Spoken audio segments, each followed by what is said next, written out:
Hello, kids. Here we are. Here we go. It's the Matt Murphy Radio Show underway for another day on Super Talk 99.7 WTN. May I be the first to say a good afternoon to you and kids. yours. Here we are. Here we go. It's the Matt Murphy Radio Show underway for hold another on. day.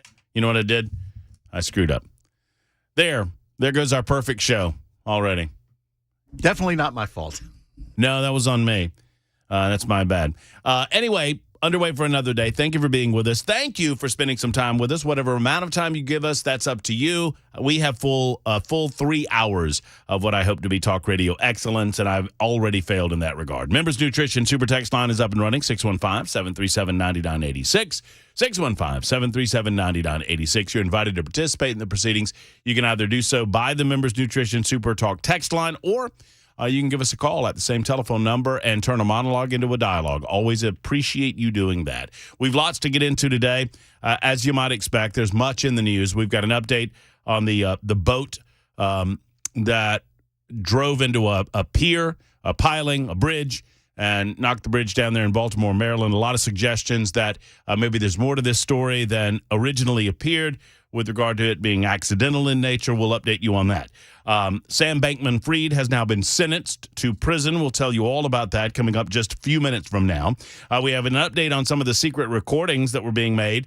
We've discussed this issue. I think it's a big nothing issue, except I think Phil Williams got a little out over his skis on News Channel 5, in as much as I wonder if there was a legal vetting of whether or not it was an appropriate airing of a secret recording that occurred, apparently without the knowledge of either of the two individuals involved in the recording, at least according to the two individuals involved. They said that they had no knowledge of the recording happening, that somebody maybe did it in the room. Well, who did it in the room? I'm going to tell you why it matters coming up in just a couple of minutes, because it's designed to protect you. It's designed. The reason that it matters why Phil Williams, although this story was a huge nothing burger.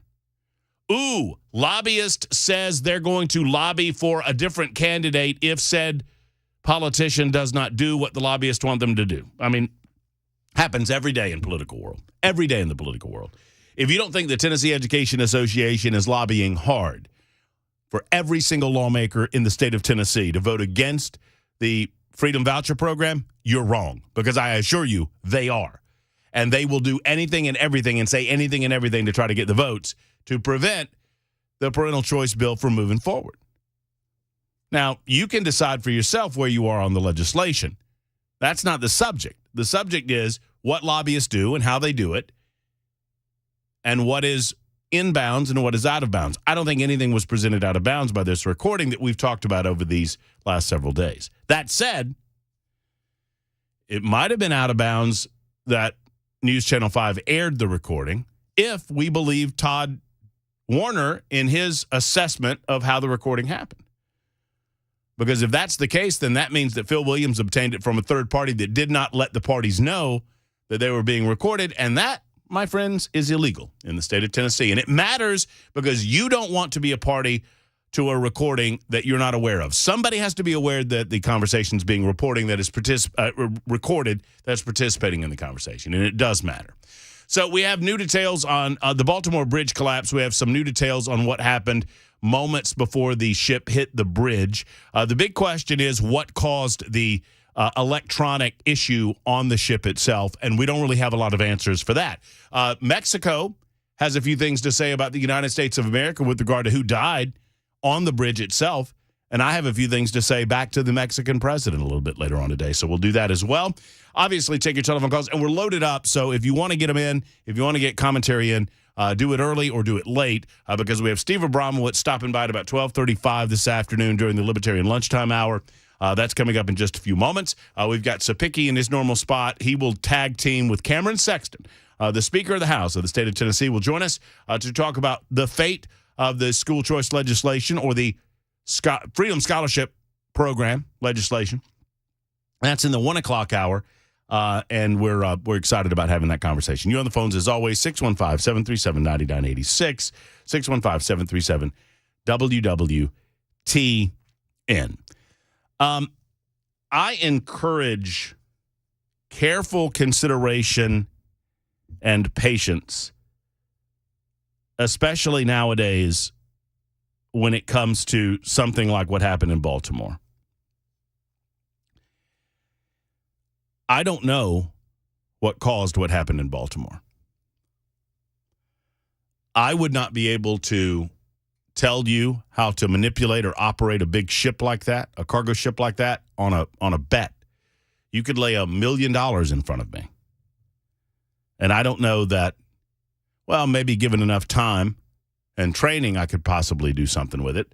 I mean, this is a huge, massive, and incredibly powerful piece of maritime equipment. And it is loaded down with weight. I would not begin to understand how to best manipulate it, and I don't begin to understand how something could go wrong so quickly that it would create a dynamic by which when he hits the pier, the bridge falls. But I do know there's a lot of questions, more questions than perhaps answers with regard to what precipitated the events that led to the 1:30 in the morning crash. We went over some of Laura Logan's conspiracy theory, and I'll say conspiracy theory. I mean, whatever you want to call it. For me, the most likely scenario is that this was a tragic accident, but that does not mean that I'm not open to hearing other suggestions about what perhaps could have caused it. What I'm amazed about, though, and it is a byproduct of what we see online, it is a byproduct of the social media platforms.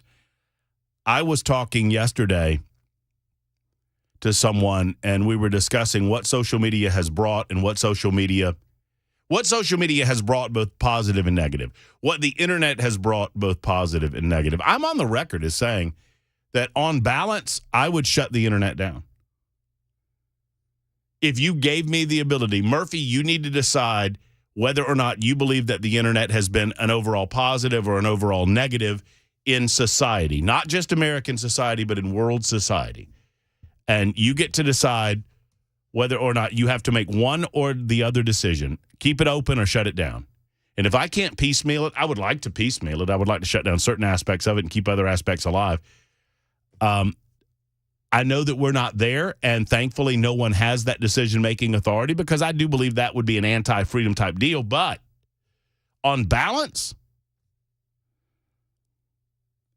the internet's been pretty negative. I'm sad to say it, but it has. There's some really, really good things that have happened out of the internet, too. Don't get me wrong. I mean, obviously. And one of the negatives, I think, is that while we have some good free-flowing of information going back and forth between the general public, and you don't have a vetting of that information, we have democratized, if you will, the flow of information more so than any other time in human history. What you also have is a lot of people rubbernecking events that 40 years ago, they would not have necessarily the ability or the wherewithal or the desire to rubberneck because the world was a much bigger place back then.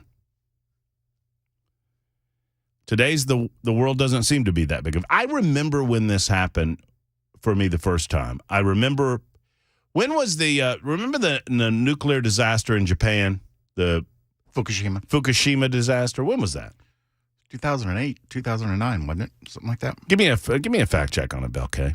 Because I remember being on morning radio. I want to say it was probably 2009 or maybe 2010 would be 2011. 2011. March 11th. Man, time flies when you're having fun, huh? 13 years ago. I was on morning radio in Birmingham, Alabama. I was still on the AM stick. We had not cranked up the FM stick yet. And I was talking to my news director, Valerie Vining, at the time, and we began discussing at about 6:15, 6:20 in the morning, this event that was happening in Japan. We weren't really sure what was going on. And in real time, on air, I go to my phone, I go to my laptop computer, and I began finding eyewitness accounts. And this thing is unfolding as we are talking on the radio at 6 o'clock in the morning, Birmingham time. It's unfolding in Fukushima, Japan, at the Fukushima plant. I guess the town was not called Fukushima, so my apologies. Fact check me there, too. We found eyewitnesses on social media, on Twitter specifically, that were offering eyewitness accounts in real time of the tsunami and the resulting disaster that happened at the nuclear power station. And I was fascinated at the time, and I remain fascinated to this day, that I can find something going on in real time happening across the globe, and I can give you in real time, if I can find it, I can get you eyewitness accounts that are going on in real time in the palm of my hand. That's an incredible amount of power. With great power comes great responsibility, and sadly, anonymous people, anonymous rando trolls on social media are not going to be responsible with the power given to them in the modern era. And so you have these ridiculous claims of knowledge about conspiracy theories, about everything. And if everything's a conspiracy theory, then nothing becomes a conspiracy theory, it seems. If everything is on the table for discussion and digestion, when people like myself dismiss some of this out of hand because I'm using the brain that I was given and the life experience that I've had and the knowledge that I have based on that life experience, and I do my own homework, then suddenly I'm in on it, right? It never ends. You select aspects of a situation, you pinpoint those aspects, you highlight. I'll give you an example. And I'm not knocking anybody. I'm asking us to temper creating conclusions in our own mind until we get all of the facts. And once we get all the facts, then we can put the puzzle pieces together and we can see what we're looking at.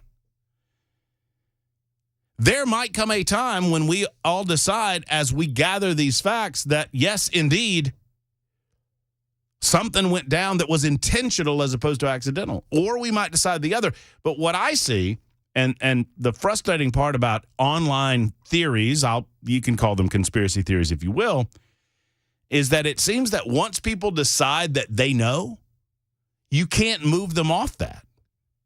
And they oftentimes decide that, quote, they know long before the facts come out. They just decide because some rando on social media said that they had knowledge about how to captain one of these ships and yada, yada, yada, and here we go.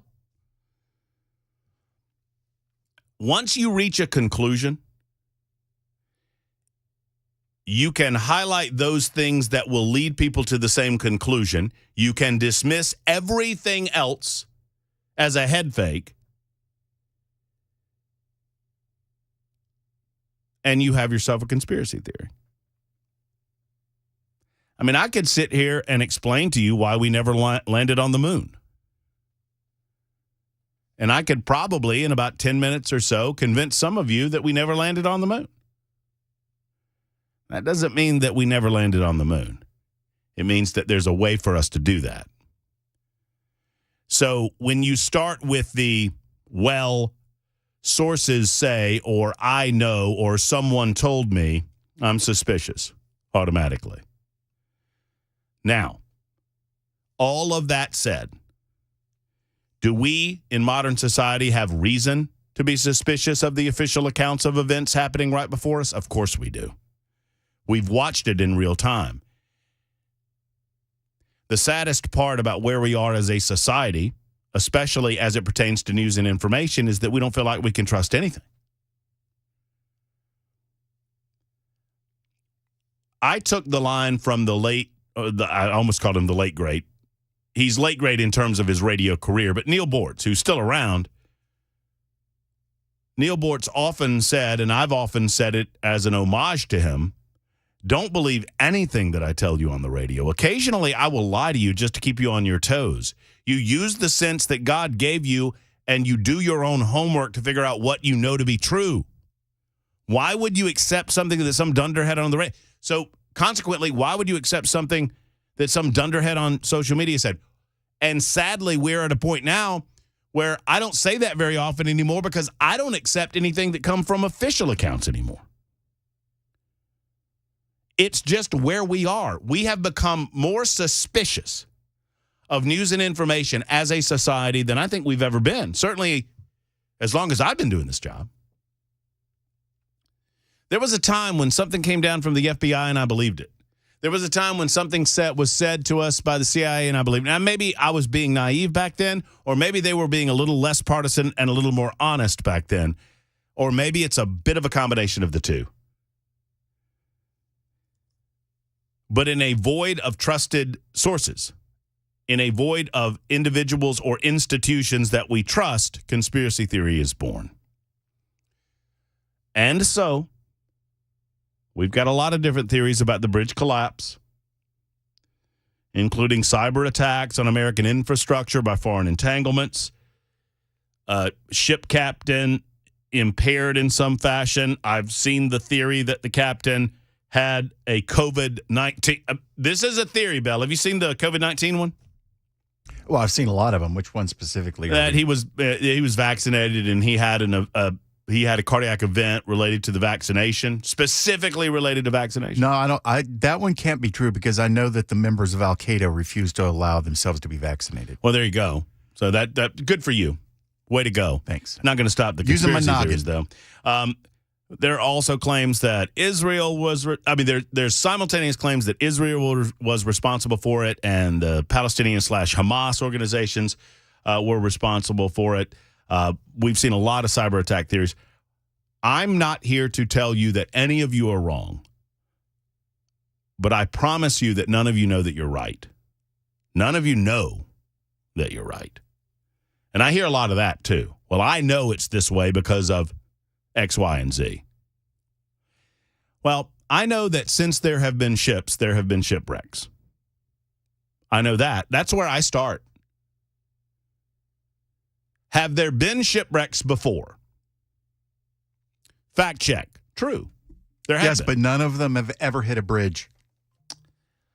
Okay, Bell, that's where I'm going to have to push back on you just a little bit because I think I have some information on that too. Oh, well, let me guess. You're believing the government now. Oh, you have video and audio of it, you tell me? No, but I know a guy that does. I can make you up anything you want on that artificial intelligence machine there, buddy boy. I guess I'm fascinated by this because of it seems pretty straightforward. We saw it. It's on video. We saw what happened. Now, I understand the questions about why the power was lost. I understand that we want to get to the bottom of why what happened. But the immediate leap to it can't be, the most obvious answer was it was a horrible accident, right? But we immediately choose to, this is what I'm fascinated by, Bell. We immediately choose to leap beyond the most obvious Occam's razor conclusion, and we decide that anyone that falls on that conclusion, anyone that falls on it was an accident, you're a naive sheep, and these conspiracy folks are dismissive of you. And I would suggest that maybe we shouldn't take that off the table because maybe that's true. You know, I mean, in all seriousness, people have decided in less than 24 hours that it could not be an accident. And I'm thinking, why are you if you're deciding that, you're just guilty of intellectual malfeasance.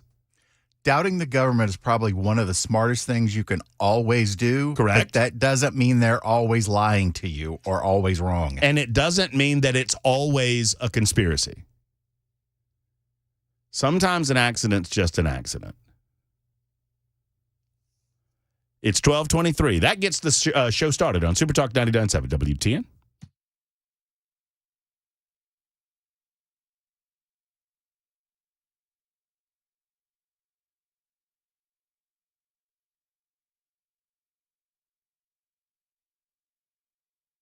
Hey, friends, Matt Murphy, Members Nutrition wants to see you.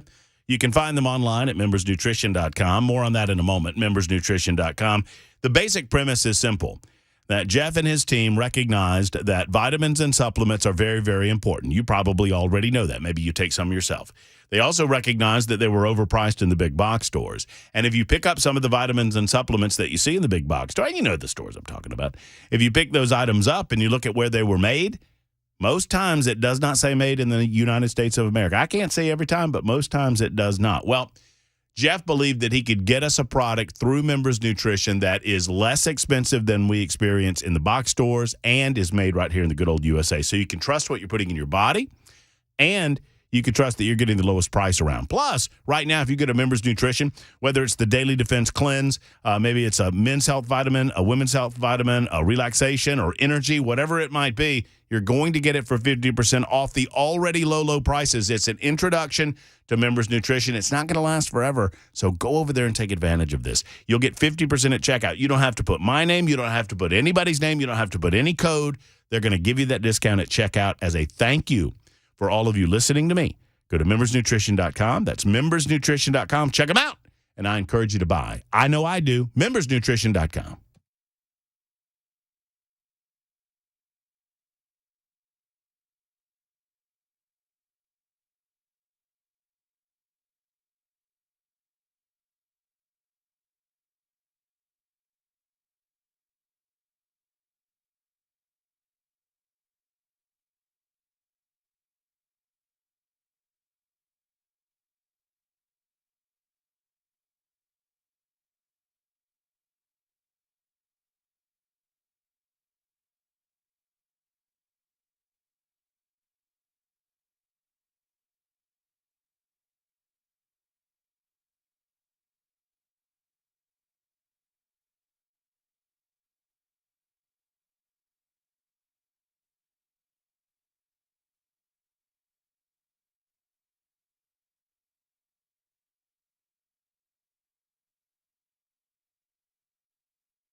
Active shooter and physical consultation is so important in the workplace nowadays, or in your school or your place of worship, any place that people gather. And I have the right company for you. It's Defense Systems.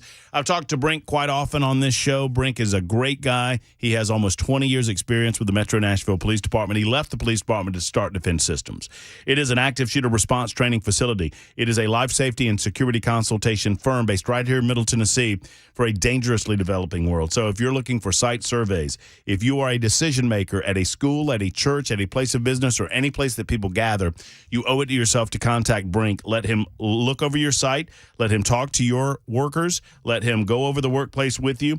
They do active or shooter response, emergency and intruder action plans, rapid response medical training. This is not checking a box. This is real world training that I have valued in the years that I've had it, and I've been in many classes taught by Brink Fiddler and Defense Systems. So defensesystems.com. That's defensesystems.com, or give them a call at 615-236-6484, 236-6484.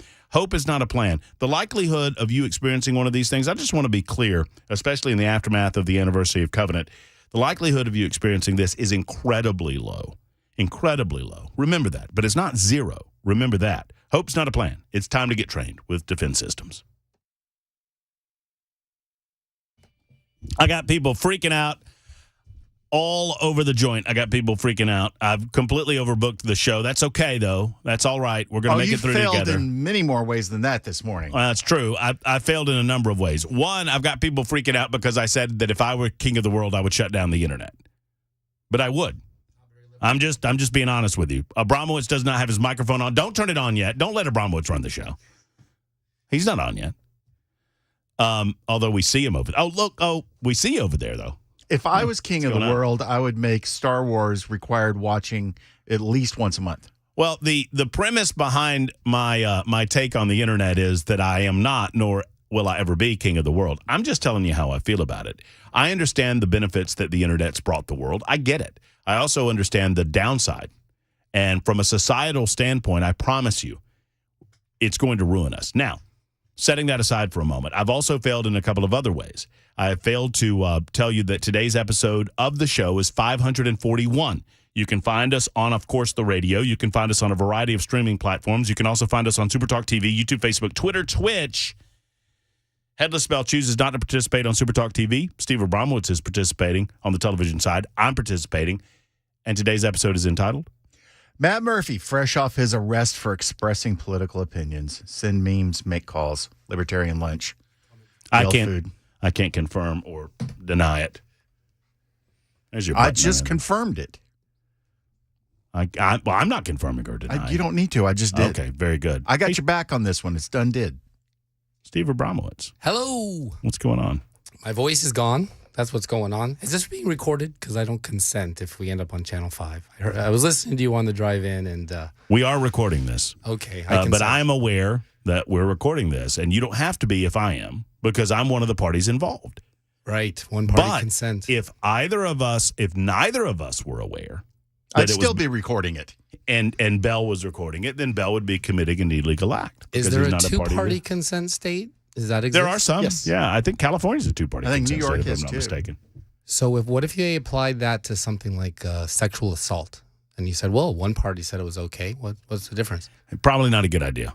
Yeah, it's and probably turning the internet off is not a very libertarian idea either. As an owner of a website, I would not like that. I'm just telling you the truth. I'm just telling you that on balance, if you look at the internet on balance, I believe that it's more negative than positive. The truth, as Murphy's Law would have it. Yeah. I mean that, and I'm saying this understanding that I have zero ability to do any of that. Right? Well, so it's easy for me to say, well, one of these days, maybe. All right, real quick timeout. We're going to get into a variety of political issues with our man, Steve Bramwood. Can we talk? I ask you this question without asking you this question before I ask you this question. Okay. Can we talk about April 1st? What's going to happen on April 1st yet? April Fool's Day? Sure, if you want to. Do you know what I'm talking about? I just became aware of it this morning. Every one of my days is very busy, but I can figure something out. No, we're going to talk. You and I are going to talk about it, and then we're going to talk about what's going on with school choice and other matters in the General Assembly. That's coming up with Steve Bramwood of Mill Creek View next. There's a big delay on that.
Super Talk 99.7 WTN loaded show today.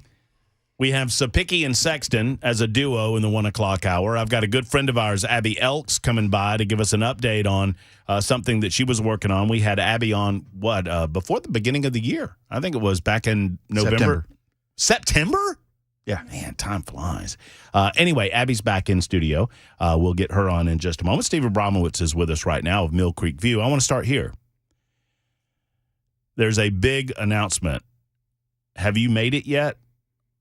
Publicly? Have you talked about it yet? I've made it places where like Bell K trolls me on Twitter, but I have not made the big press release announcement official until Monday when it becomes official on April Fool's Day. Well, can we You want to break news? Can we talk about it? Let's break news. Because I think it's important because I talk about Mill Creek View all the time. Okay. Hey, real quickly, you notice he said that I troll him on Twitter? You do. That was an attempt to get a reaction out of you, and obviously he doesn't care, Steve. I wanted the reaction out of you, and I think I just got it. Look, I'm in the midst of this Phil Williams Twitter battle. I'm dealing with my own battles over here, Bell K. You don't need to drag me into I can't yours. see that battle, so Oh, that's right, because he blocked you. Yeah. Because that's what he does. He's in third place, and he doesn't do investigative journalism, so I don't think you need to worry about him too much. He's kind of a fly. Talking about Williams? Yeah. Well, I think he also, I hope that he got his legal team to look at He went quiet. What he did. He did. I hope he got his legal team because Warner denied that he had Warner said he didn't record it and that he didn't know who recorded it. But then when I said, are you aware of the recording and its existence? And then he would get squishy.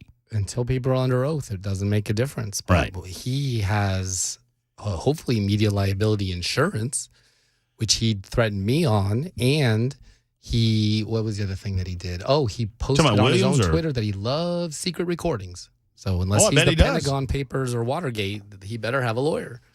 Well, and he kept throwing back at me during this exchange regarding Warner and the AFP stuff that, Tennessee's a one-party state. I am aware. I mean, I don't pretend to be a lawyer, but one-party state means that if you and I are having a conversation, you can record it without my knowledge. I am. I can record it without your knowledge. You are. But a third party cannot record it without one of us having knowledge that the recording is happening. That would be spying. Yep, that's right. bad. So Warner had to know that the recording was happening, and by extension, if he knew the recording is happening, he knew who did it, which he denied on my show. Well, even crazier is if you look at who's behind AFP and who he's really attacking, they got bigger wallets than Channel 5 does, so he better come clean. Well, and the fascinating aspect, that's another fascinating aspect to the piece, is that apparently Phil has a problem with people making money because every time he said billionaires, it was like he was saying child predators, billionaires. And I'm thinking, well, who runs the ads on News Channel 5? And who supports leftist causes? Right. I mean, so where does Brother Jones get his campaign contributions from? He's basically reporting. He's investigative reporting what happens every day in every city council and city hall in America. I don't really think that's going to get you a Pulitzer. Anyway, back to the original point.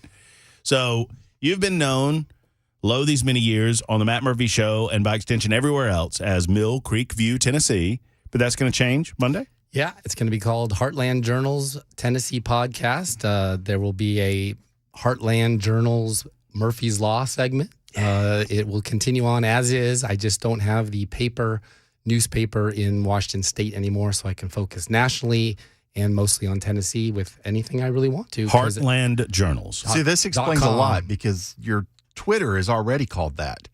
And I could not understand what. Well, I think that changed recently, right? I just changed it, yeah. You just Facebook changed it. too. Facebook, it's all Heartland Journal now. Yeah. I like the name. Thank you. It's Wall Street Journal, but everywhere else. Right. Like the Wall Street Journal. I get the concept, right? If that's a journal for Wall Street, this is a journal for the heartland of America. Everywhere else, yeah. Love it. Absolutely love it. What's on your radar screen right now? I am making as much of a noise as I can about the census because April 12th is the deadline and people are like, what is the census? The census? Boring. It's a big dang deal. They always tell us it's the biggest election of our lifetime. It's the biggest census of our lifetime because it's going to set precedent for 8 years. What are we doing the census now? I thought we did the census in 0 years. No. Well, April 12th. And here's why it matters. I'm very if you care. confused. Okay, well, I'll help you out because Thank you for educating me. Well, this is the secret, right? They don't want anyone to know, but when you look at it, it's the distribution of the 435 members of the House of Representatives among the states. So a large state population means more seats in the people's house. Well, what's happened over the last 2 years, including in my life that brought me to Tennessee in the first place? People are leaving the big states and the blue cities and the sanctuary cities, but yet people that made very brilliant political calculations like Ron DeSantis and Governor Abbott put illegal immigrants on buses, sent them to Martha's Vineyard, sent them to Chicago, sent them to sanctuary cities, thinking like, oh, great, we'll make that a local issue and we'll win some political points. But what it really did is it replenished that. And so we're talking about potentially, even in the state of Tennessee, one new congressman for the next 8 years. Okay, I'm sincere, and I'm not challenging you at all. I'm ignorant of any of and all of this, but I'm sincerely confused. All right.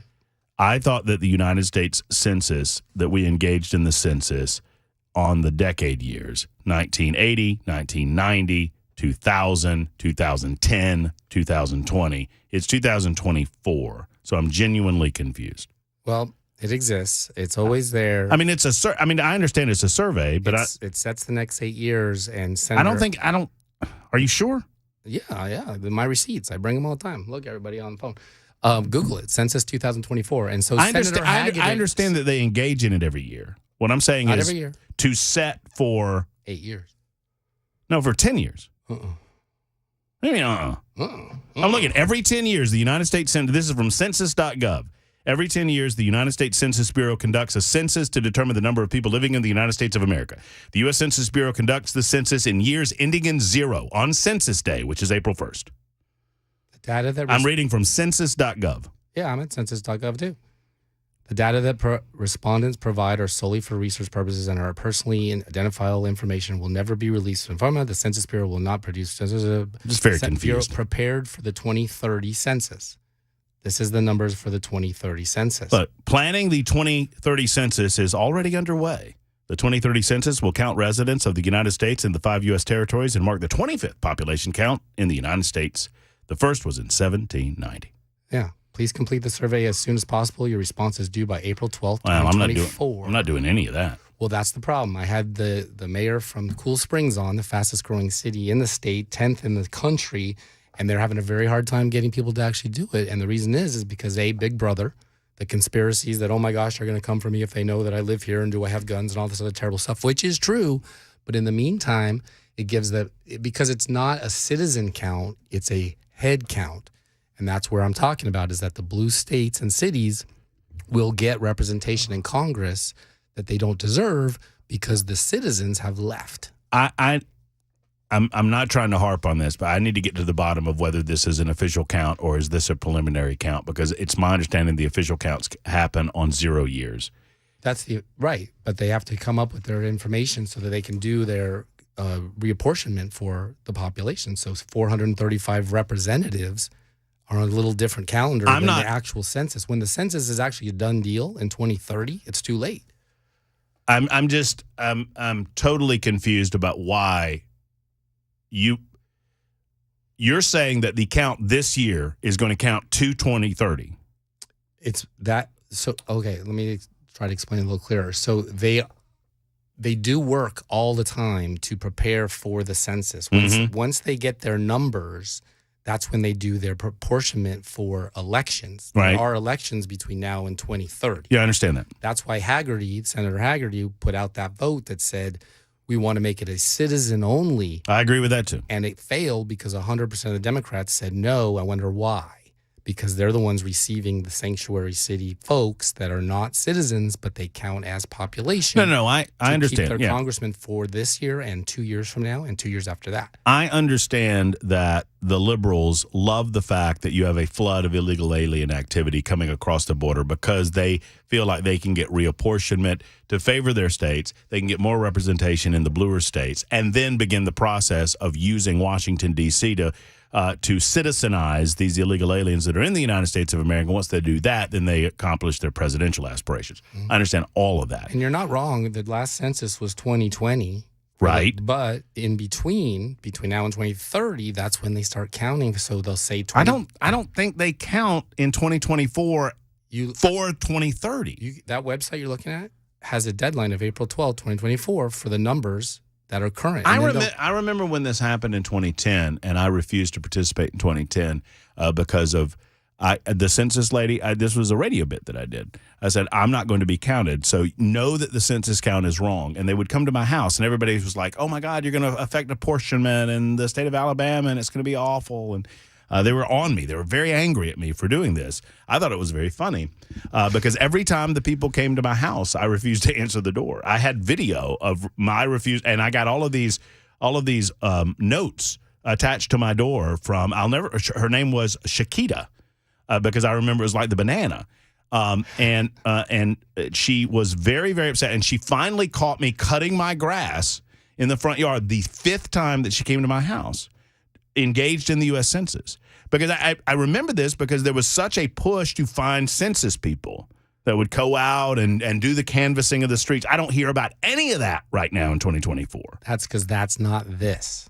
What is this? That isn't what I'm talking about. What is this? This is head count in preparation for the 2020, what, 2030. What does that mean, Steve? I'm not trying to be obtuse. No, I know what you're saying. saying. The census is a head count. So, for example, the census is the head count. That's the final count, but they have an annual number. Screw that. Every year there's a number. number. Well, the hell with that. I'm not doing that. I understand you're not. And that's what's going to happen in the blue states. Well, but it doesn't count. No, I think you're missing my big picture. My big picture is it counts for those who want it to count. So let's just take a part of California where 300,000 people left that were residents. Well, I saw a video today of 20 people on a raft pop up on the beach and run into the city.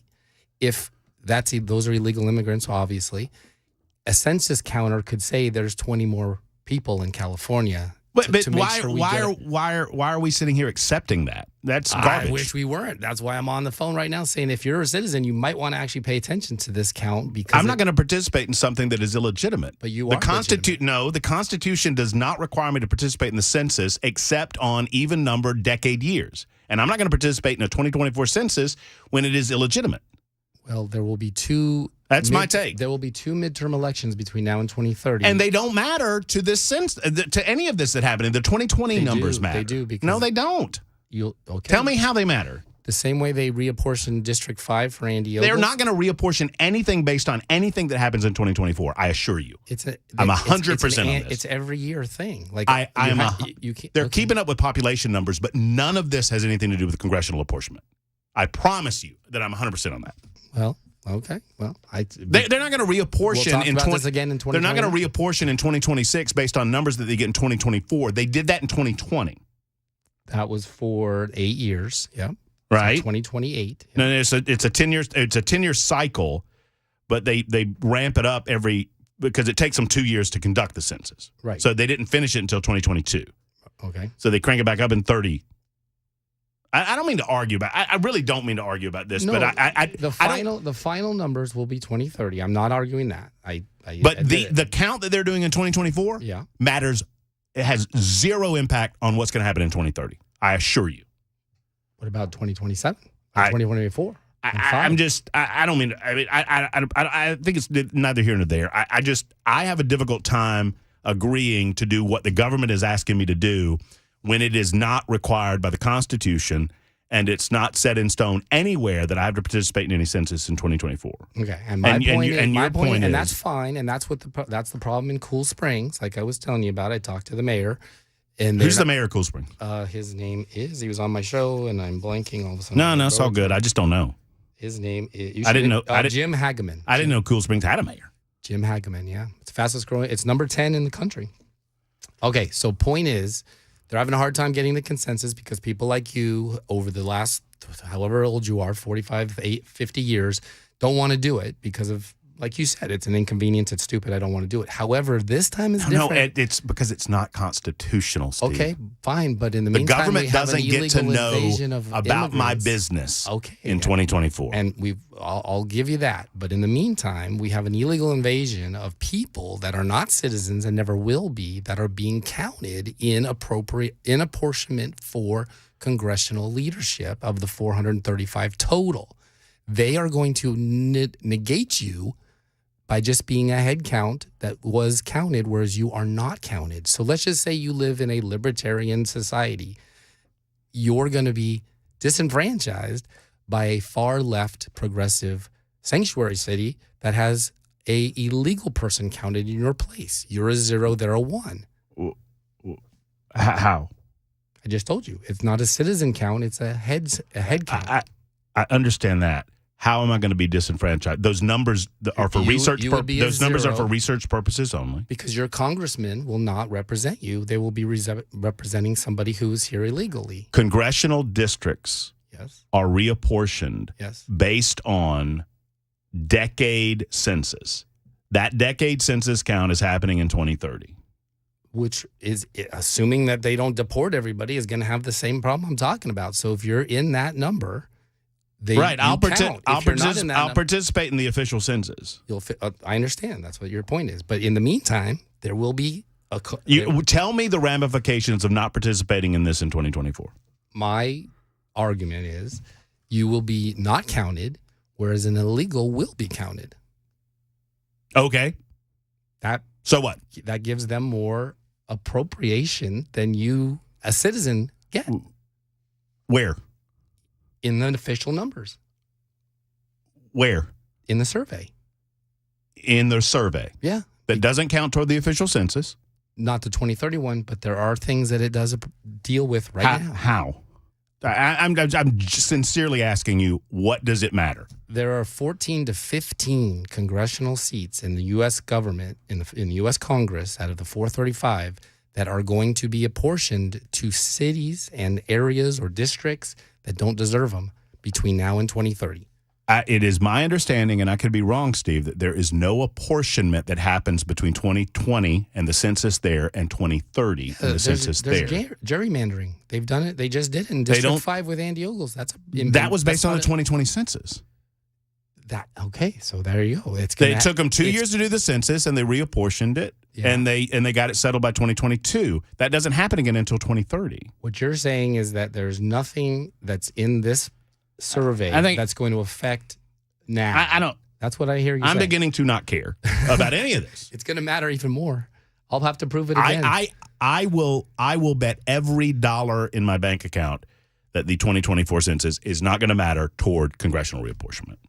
What does it say right there? It says that the 2030 census is going to count toward congressional reapportionment. But what does it say about 2020? I don't have it up. Okay. I don't have it up. I am sad that we have wasted our time on this. It's my fault. It's going to matter. It's my fault. You have yet to explain to me why it matters. Do we have time for 270?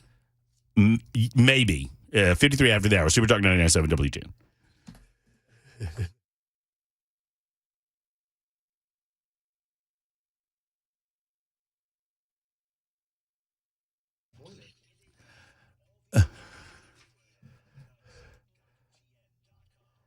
Hey, friends, it's Matt Murphy, and it's time to talk to you about the Tennessee Men's Clinic. I know that the Tennessee Men's Clinic can assist all of you fellows out there that are looking for a men's health-centric organization that's going to help you find that energy, that vitality, that verve, and that drive yet again. And it's time to get it done, folks. If you have felt low energy, if you don't know where that energy's gone, and if you don't know why it's gone, it's time to talk to the great guys at the Tennessee Men's Clinic, meet with some of their urologists. They'll do some blood work on you. They'll examine that blood work, and then we'll get some findings.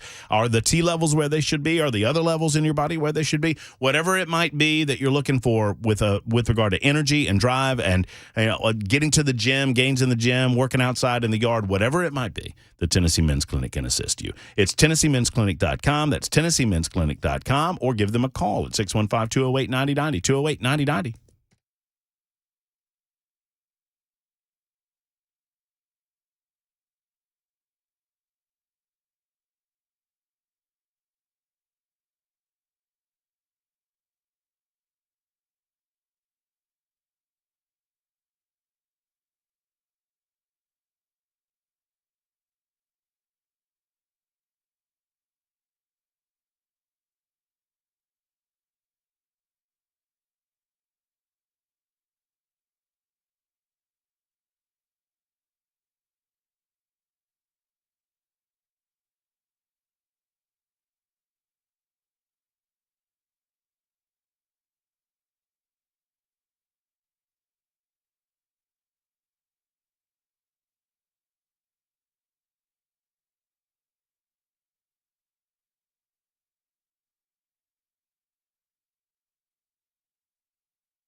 The Dr. Gill Center for Back, Neck, and Chronic Pain Relief want to talk to you. I mean, I talked to Dr. Gill, Dr. Wendy, Dr. V, Dr. Dominic, and the rest of the team of chiropractic care physicians at the Dr. Gill Center about a little over 2 years ago.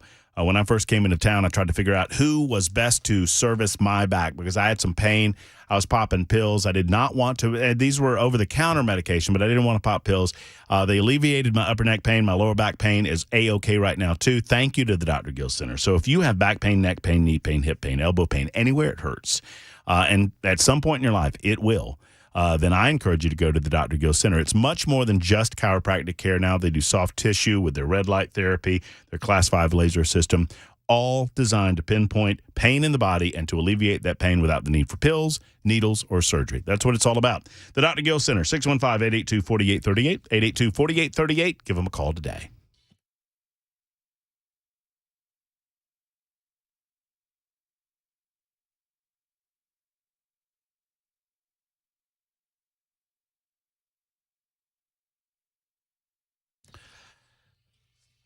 Thank you once again to Steve Bramwood.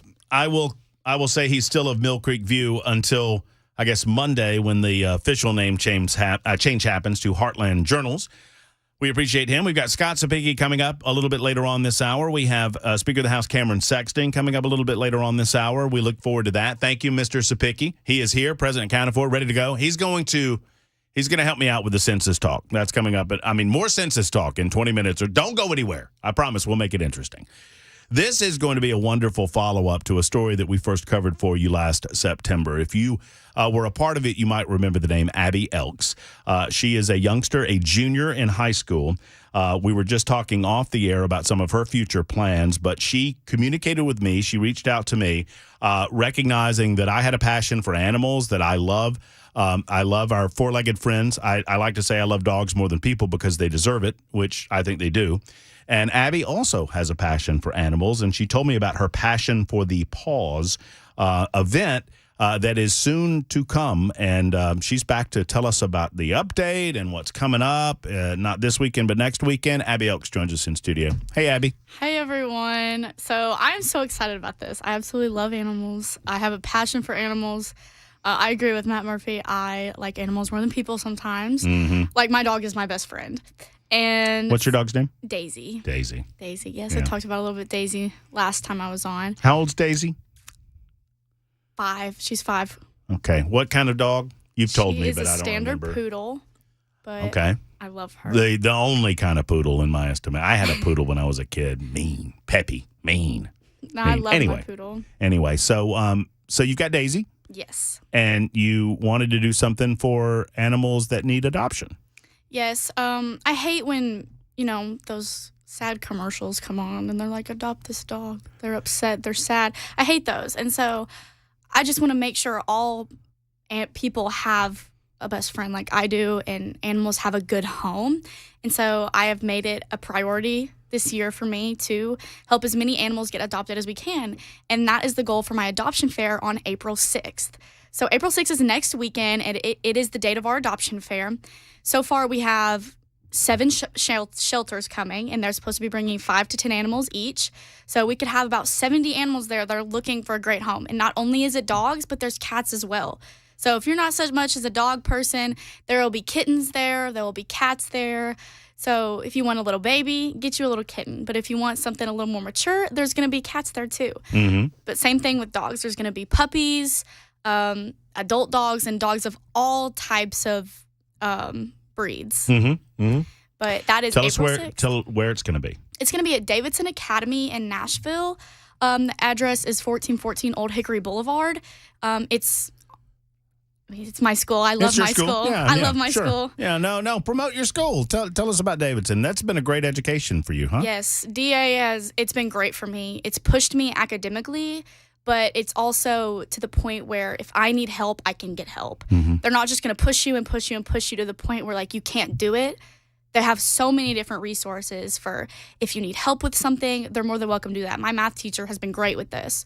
I'm not a math person at all. I'm more of like an English person. But my math teacher has set aside time every single morning to make sure that I'm making good grades. Good for her. Or him. I don't know. Her name's Miss Palmore. I love my teacher. Who's your favorite teacher? Just want to get you into a little bit of trouble. I don't have a favorite teacher. They've all helped me in so many You ways. need to get Scott Sapicki just pointed. I know what you're saying. I can't even hear Said you. she's already a politician. You need to get into politics. That's a good answer. That's a great answer. All my teachers have helped me in many different ways. So Your mom and dad are here, and I don't mean to embarrass you or to embarrass them, but I said this the last time, and I want to say it again. What a wonderful job. How many kids do you guys have? 3? And is Abby the eldest? Middle child. Oh, yeah, that's right. We did talk about that last time. Do you have the middle child complex? I do. I don't even know what that is. Her dad just immediately started shaking his head. Your parents, I mean, Mr. and Ms. Elks, they're wonderful. I mean, do you have a good relationship with your folks? This is an unfair question to ask you in front of them. No, I do. I have a good relationship with them. It's definitely been strengthened the past few years, but I trust them with everything, and they've helped me so much with this in general that I have a great relationship with my parents. Well, it's important that you have people in your life, whether they be your parents or your teachers or some, loudmouth radio show host somewhere that want to cultivate these passions of yours, because I just appreciate getting to meet a young person like you that is passion and focus driven on what you believe in and accomplishing some of these goals. What I'm excited about is seeing, the fruit of your labor next Saturday. I think it's going to be wonderful. I really hope it'll be a big event. We've worked so hard on broadcasting it to people, posting our flyers in small businesses that everybody goes to. We have done so much that we can to broadcast this to as many people as we can. Well, I'm here to tell you, and I was just going to throw this out at you when you got here, that I was unsure about whether or not I would be able to attend because I had something I had to do out of town. And my out-of-town thing has shifted to this weekend, so I'm going to be there. Yay. I'm very excited about this. I mean, not that that's going to – I mean, that might drive more people away than it will bring in, but I promise you I'll play with all the puppies. That's good. I hope there's a lot of people that come. Do you, off the top of your head, do you remember some of the organizations that are coming? Like, do you have them? I actually have a whole list of all of them. Oh, on my very phone. good. There you go. So the confirmations that we have and people that are coming, we have Lifehouse Animal Rescue, Pity in Pink Pit Bull Rescue, Aww. Metro Animal Care and Control, Middle Tennessee Boxer Rescue, Proverbs 1210 Rescue, Tidy Dog Grooming, Gussie Puppy, Robertson County Animal Shelter, Hillsboro Animal Hospital, Petco, the Magic Dog Bus, Paws and Claws of Hendersonville, Ready Vet, Preppy Pet, and that's like the shelters and the vendors that we have coming. Mm-hmm. But if you're afraid you might miss lunch, we have a food truck coming. Hello. And it's called Smokin' Butts Barbecue, and you can't go wrong with barbecue. I don't know who in the South doesn't like barbecue. They've got sandwiches, nachos, just pulled pork. They've got everything you can think of.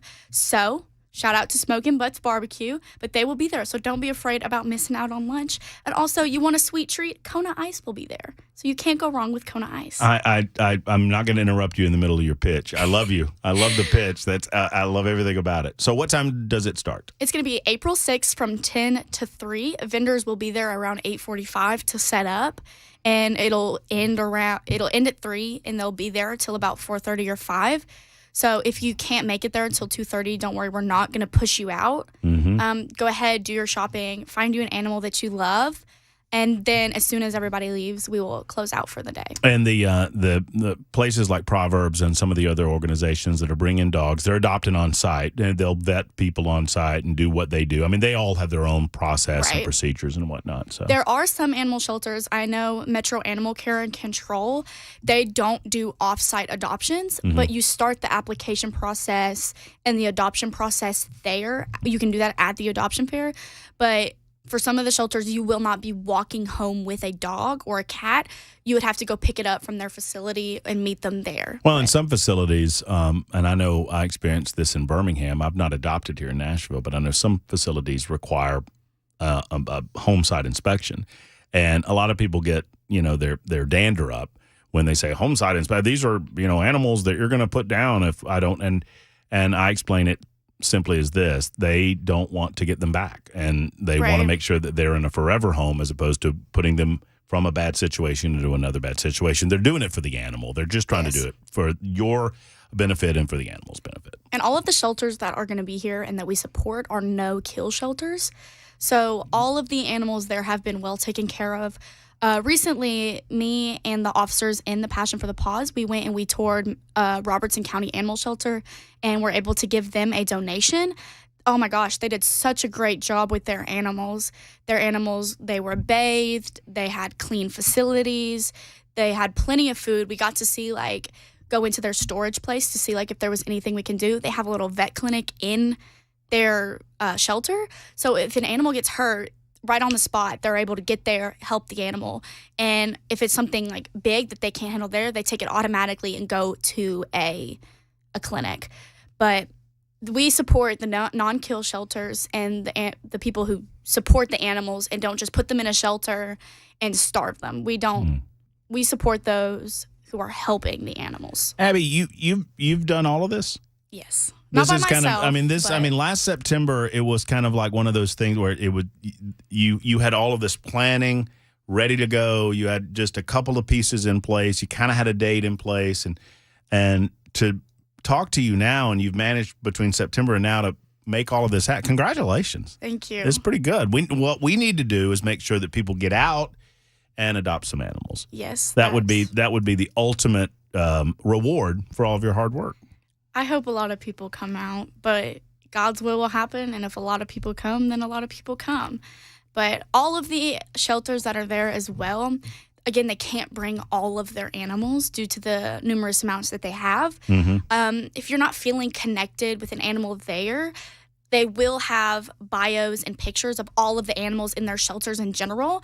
So if you're not really connecting with an animal there, you're more than welcome to look through the flyers and all of the animals that they have and see if there's another animal that you feel like you're connecting with.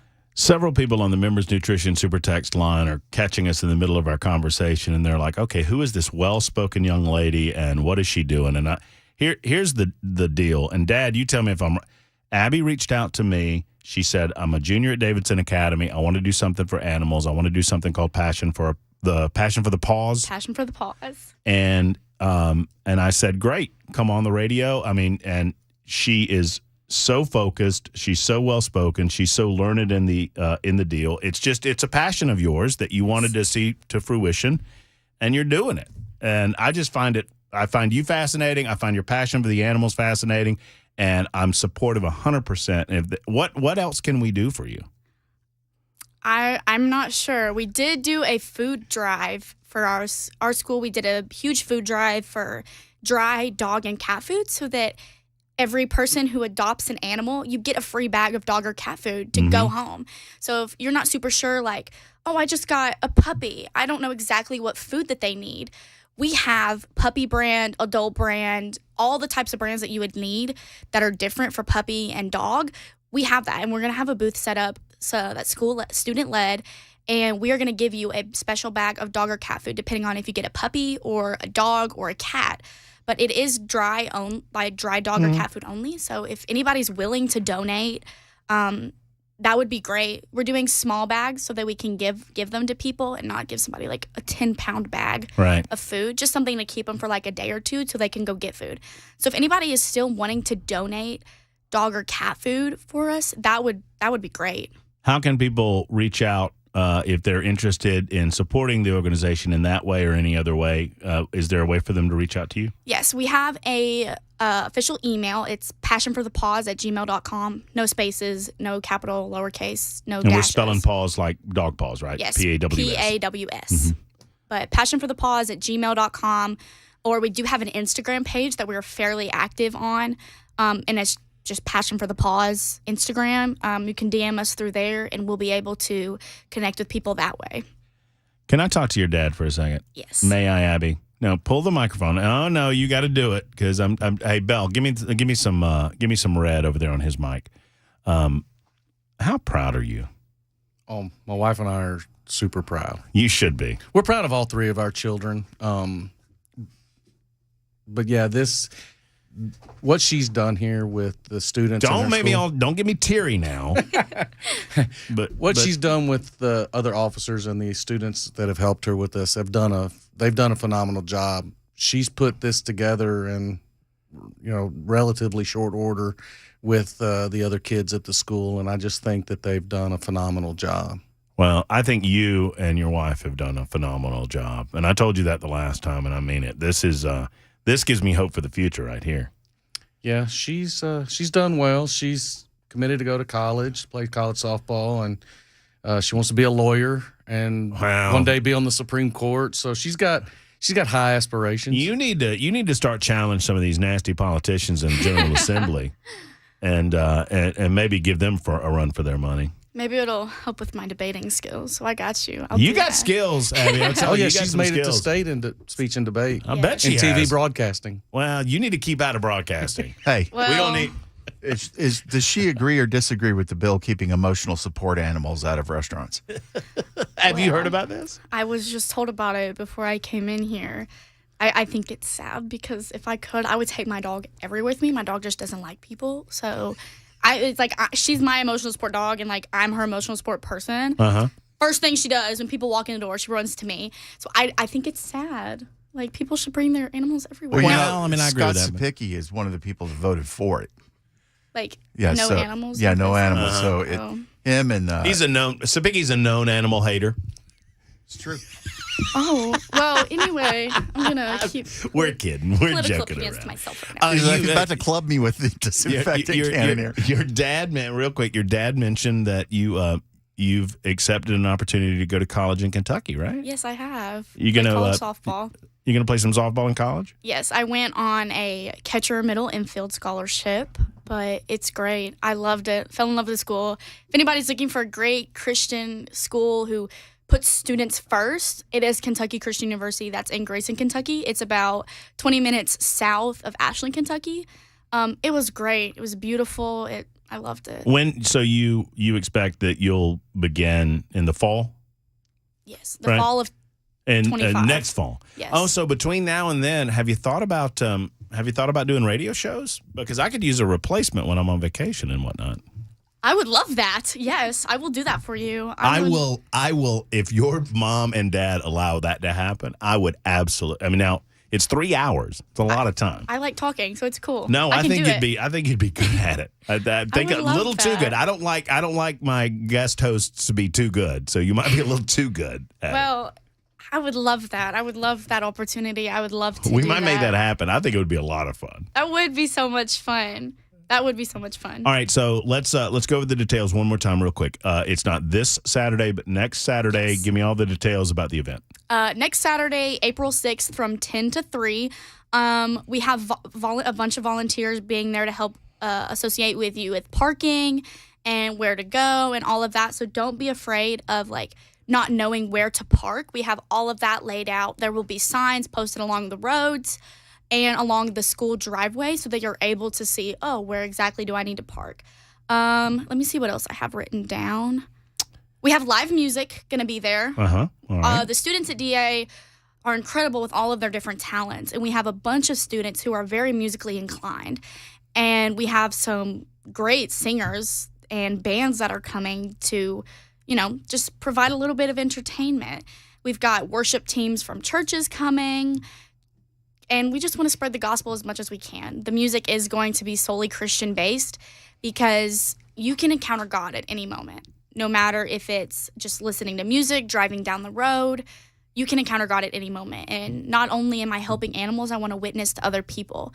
So if they see, they're doing this, this is a Christian school, a Christian girl, a Christian organization, what makes this different? Mm-hmm. What's different about this than everything else?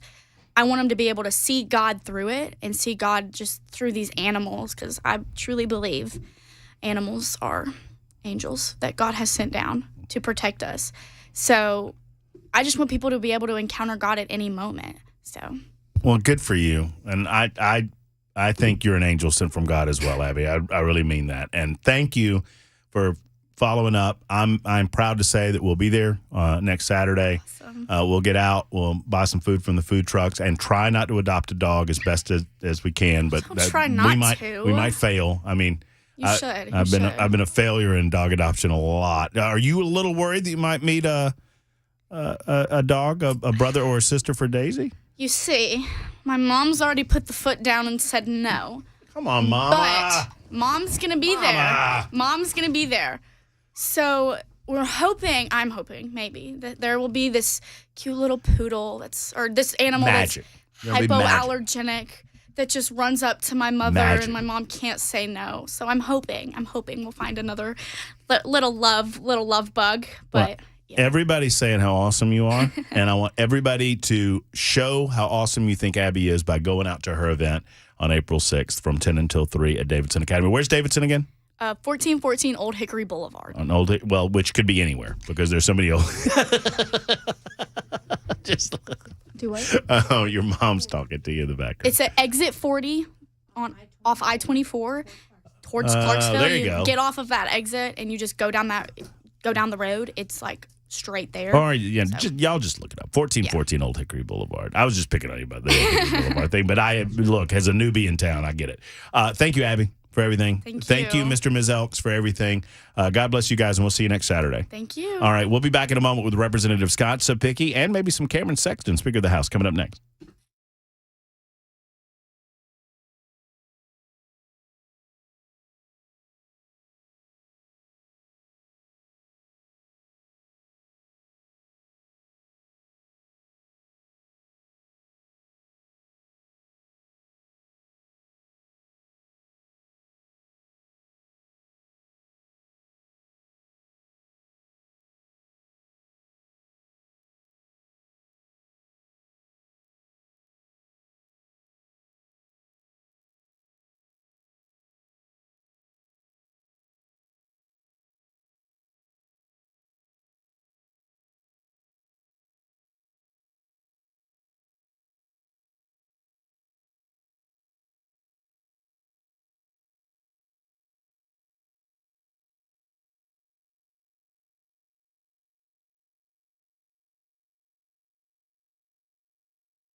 Super Talk 99.7 WTN. I warned you it was a loaded show today, 1:35. Thank you for being with us.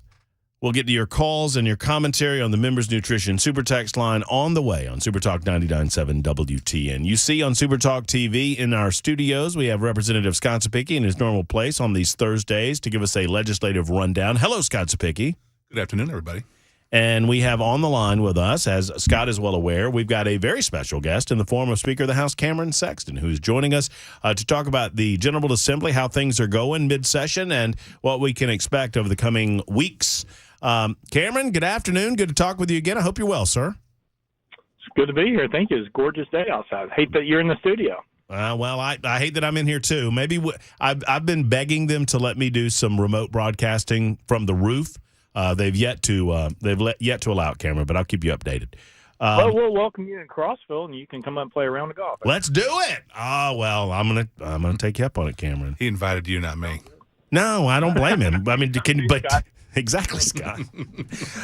Cameron, let's start with the obvious. I mean, clearly the bill that's getting the most attention in the House and the Senate, obviously, in two separate pieces of legislation, as you well know, is the Freedom Scholarship Fund. It's commonly referred to as a parental choice bill. Give us your individual assessment of the legislation, and then your broad assessment of where it's at in the House of Representatives. Yeah, so I mean, I think what we're trying to do in the House is we're providing freedom to parents to make the best decision for their child, regardless of their income level, and so using their tax dollars. And we believe that the parents should be able to have the opportunity to send their child to a school if they want to, whether that's public or private. And we're setting up a scholarship at the same time as we're trying to give parents the freedom to make that choice for their child. We also want to improve the freedom in the classroom. We think that in the House, that we're way over tested in the classroom. The mandated testing that we have is really decreasing the amount of instruction time. And so we're trying to find the right balance in the classroom to increase instruction time, but maintain a level of accountability that will continue to make sure that we have the results that we need. But it would also allow us to allow public schools to compete with private. And so our bill is about freedom and on both sides. And so that's where we're hoping to get to, and hopefully we will. You know, I think there's a couple issues we still got to work out with the Senate. You know, I think, on their side, our members have a issue with the open enrollment piece and it being a backdoor mandate that may have the potential for lawsuits. We're trying to understand that better. I think there's also members who, on their bill, they still have kept in the homeschoolers and those who would be illegal immigrants who'd be here could use the scholarship money, which obviously the House version doesn't. So we're trying to work through those and understand their perspective. And then on their side, I think the feedback we've gotten from them is some senators do not feel like that we over-test and that the amount of testing is correct. And so we're trying to work through those issues with them and give them an understanding of what we're thinking and why we're thinking it.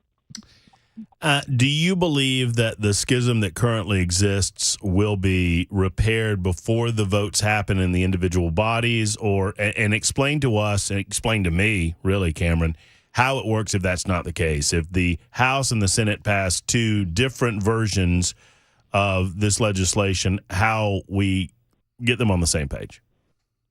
Yeah, no, I mean, it's a great question. We hope we don't have to go to conference because that's really not where you want to go on a bill of this magnitude. We want to try to work it out, and we've been trying to work it out. We're willing to sit down with the Senate and have those conversations, but at the same time, we feel strongly in some of the stuff we do, and we'd like to have some openness on their side. Not saying that they're not, but to have the same openness that we're going to give them and work towards a solution. And we think it's important for our state. But it's really not something you want to go to conference about. There's a possibility it could, but hopefully we won't get down that road. So there's obviously some behind-the-scenes conversations going on, and what I hear from the Senate side is just what you described, Cameron, that there's so much – they feel like there's so much going on with the House piece that you might lose if presented in the Senate. You might lose certain votes in the Senate. Similarly, I think – do you feel like, as Speaker of the House, that you need this to be a more comprehensive reform package as opposed to just the scholarship piece in order to make sure that you have the votes in the House? Look, the way we view it from the House is this is about the student, right? The number one goal is to have every student thrive, to have an opportunity to be successful. And that means a lot of things. Part of that is giving them the opportunity to have choice and to go to a school of their choice, whether that could be a county-to-county school or whether that's a private school or a charter school. We believe that the student should have choice. And this bill is about private choice, going to a private school. But at the same time, if we're truly about student, then we also need to look at the current K-12 situation. Representative Sapicki has done a lot of research, and I applaud him for that, where it has showed that our state student population has decreased over the last so many years. I think it could be the last 12 or 15 he went through. So we have a declining student population already. We have increasing state revenue going into the school systems, and our ACT scores are declining. And so we're looking at the numbers, and it doesn't take a lot to see that those relationships are not the graphs does not work. And so we're trying to do a thing to work for all students, whether you're currently in K through 12, where we know 90% of the students are going to stay, or whether it's those students who are going to go to a private school. We want to improve education as a whole, and that's why we put in the reforms that we think that will get us there. How confident are you that this passes this session? I mean, I'm confident, but it takes, as they say, it takes two to tango. So we'll see if both sides can become a partner. Most listeners, I mean, and we've talked to members of the House and we've talked to members of the Senate, and I think we have an idea of the differences between. Can you give us a sense of what happens behind the scenes? I'm not asking for particulars, but how that happens. I mean, is it a matter of you in leadership and members of leadership or members of the Ed Committee or working with the Senate to try to, I mean, is everybody getting in a room together, or are you waiting to see how things shake out with the individual pieces? No, I mean, you always have meetings. I meet with the lieutenant governor, so we've had conversations. The two leaders, they have conversation. Our education chairs, they have conversations. There's been one meeting where it wasn't a negotiation. It's just explaining our thought process. They were explaining their thought process. But there's a lot of conversations member to member about why we believe and what we are looking at. And look, we understand that we may not get everything that we want. I mean, that's understandable. But going through a prospect where the potential is they got the House version is not really the direction that we think we should go. We're either about improving the students' performance regardless of what school they're in, and making sure that they have the best chance of having success is the direction we think we go. And so we're hopeful that we can get there. But there's a lot of conversations. There hasn't been really any formal negotiations take place. Hopefully we can get a group together next week and talk about it and see if anybody's willing to move. Scott and I have spoken on this in the past, Representative Sapicki, but I want to speak to you about it, Cameron. Some of the criticism, and the final question on the education piece, and then I'll move on to a couple of other things. But one of the pieces of criticism that I've heard from the right is that at least the fear, and maybe it's ignorant of the particulars of the bill, I don't know. I don't want to put words in your mouth, but the fear that this gives the government of the state of Tennessee more ability to manipulate the private education system, more ability to restrict or regulate the private education system. I'm sure you've heard these criticisms. How do you respond to them? Yeah, I mean, I get the people have fear of the unknown. That's what I call it. Look, we don't, that's not the direction that we're going to go, that we want to go, or that we're going to do. And really this is about allowing a parent to use their tax dollars. We're not mandating that they have to do anything other than for the students who are on the scholarship, give us their assessments back, whether you use the Stanford or the Iowa, or whether you use the TCAP, not for the whole body, but just for those, so we can make sure and monitor them, see how they're doing. I mean, outside of that, look, at the end of the day, this should be about having students who are going to achieve. Our goal is not to go in and take over private schools. That is not what we're doing. Actually, if you look at the House version, we're trying to get public schools to have more autonomy like private schools. That's what we're trying to get to. We're not trying to do the reverse at all. Cameron, before I have to say goodbye, obviously yesterday was a very somber day in the state of Tennessee.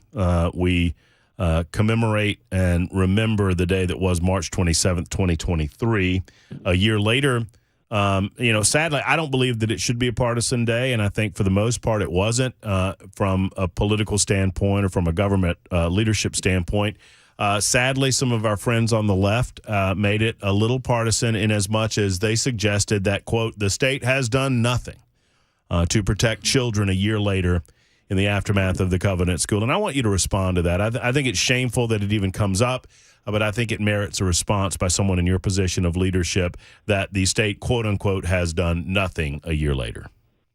Yeah, I mean, that's not accurate. I think some of them are frustrated that I think, as I heard some of them say on camera yesterday, that they want to ban certain weapons or do other things that I don't think that you have the votes to get there. And so I think they're frustrated. I think we have done stuff this year. We came back with a lot of things we passed in special session, and we passed them on the House side again, and the Senate's passing them again. So we've addressed mental health on 2 or 3 different bills.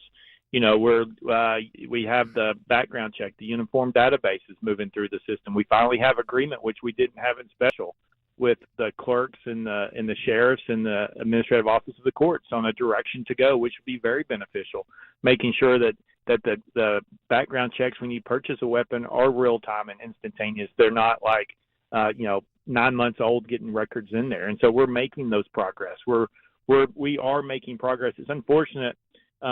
Sometimes there's certain things that the left wants that is not doable. And so they want to point to those as inaction when we've actually done a lot of action this year. Cameron, I noted that the Elvis Act was passed recently by the House and the Senate. I believe it's already been signed by the governor, if I'm not mistaken. Congratulations on that front. I think we're leading in the United States of America, and rightly so, considering the number of artists, musicians, et cetera, that live here in Nashville and, by extension, in the state of Tennessee. Kudos to that. Oh, absolutely. Look, we're a music industry state. We have a lot of songwriters, a lot of performers, a lot of artists, and they need to be protected.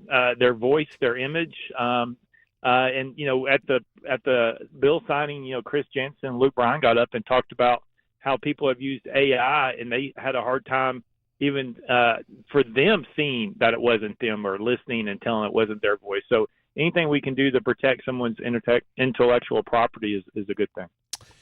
Cameron, thank you for your time. We always appreciate it. Thanks for your leadership in the General Assembly, and we will talk again very soon. Take care. Enjoy the stay. Just let me know. Just let me know in the remote for both of you to come up. We're on the golf course next time around. I appreciate it. There's Cameron Sexton. All right, what we'll do, we'll take a break a little early because I want Representative Scott Spickey an opportunity to reflect on some of the commentary by Cameron Sexton specific to the education bill. It's the Murphy Show on Super Talk.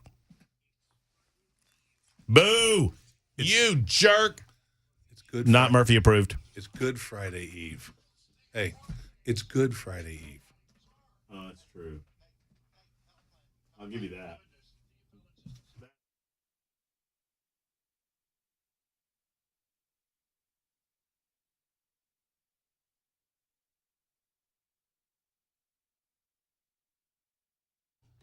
All right, friends, let's talk about your health care coverage for just a moment with my friend Pat Davis and YourHealthPlanMan.com. So Pat Davis started YourHealthPlanMan.com. He is a concierge of healthcare, truly. He can shop around to every individual health insurance company. He doesn't have to pick from a list. He's got the entire list to select from. And, you don't have to be in open enrollment to do something about your health coverage. If you're planning health insurance for you and your family, if you are frustrated with the current insurance that you have, God forbid if you don't have insurance right now, or if your insurance is too expensive, you need an expert, a concierge of health insurance, because health insurance is complicated. My family has used Pat Davis. My wife has used Pat Davis, and we went with Pat's plan that he developed specific for her and for us at YourHealthPlanMan.com. Most people that buy their own health insurance don't have the right coverage. They simply don't, and you can get a less expensive coverage amount for an equal amount of coverage, and you don't have to pay as much through Pat Davis and YourHealthPlanMan.com. So go to YourHealthPlanMan.com. That's YourHealthPlanMan.com. Tell Pat and his team, Matt Murphy sent you. I promise you'll be satisfied.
Scott Zapicki with us for the rest of the hour. We've got another hour to go after that at Super Talk, and not a lot of time. I'm just going to shut up and let you. It's my, Hey, I got bumped. I get it. Puppies and politicians. I mean, what would you do? I'd go with the puppies. Yeah, well, there you go. Cameron did a good You're job. a smart guy. Cameron did a great job. Well, I mean, you knew Cameron was going to be on, and anything to add to our speaker's representation of the education bill where we are? He did a great job. He just there were two things because he was under the gun trying to deliver as much information as he could. Last year in session, we passed the school safety grant right after Covenant to provide funds for our local schools, public and private, to the bullet-resistant film, the cameras, the locks, right? And then we also passed the SRO bill that the state's going to pay for one SRO in every school, public and private, across the state. So I think we're one of the first states in the country to do that. So we are all serious. And then, the other aspects of mental health and criminal justice and all those are being taken too. But we are very serious about protecting our most vulnerable. I didn't mention it yesterday. I just mentioned it to Cameron. I mean, we talked a lot about the anniversary of March 27th yesterday. Mm-hmm. I did not mention this aspect of it that I brought up to Cameron, but I'm curious your thoughts on it because I would like to think that we could spend one day and not overly politicize. And I think for the most part, we saw our elected leaders do just that. Mm-hmm. Sadly, there were some that decided that they had to kind of poke at where they think the action should be specific to gun regulation, gun control, red flag laws and whatnot. And it's just not where the people of the state of Tennessee are. Well, we're in a serious time for serious people. I mean, it's not about clicks. It's not about likes.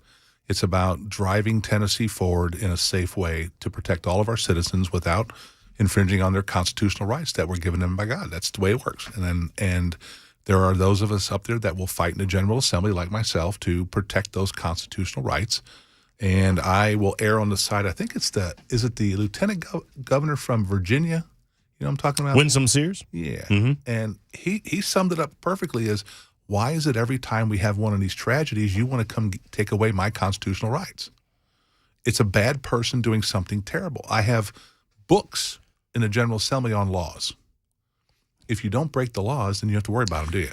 Well, and if they have the numbers that they claim to have, then they could go through the appropriate process to do what they need to do. Mm-hmm. In other words, if you have the numbers, they like to say, 85% or 88% of the American people believe in gun control laws. Okay. Well, I mean, it's all about how you ask that question. Well, I can tell you this: the district that I represent is not. That's not. Those aren't the numbers.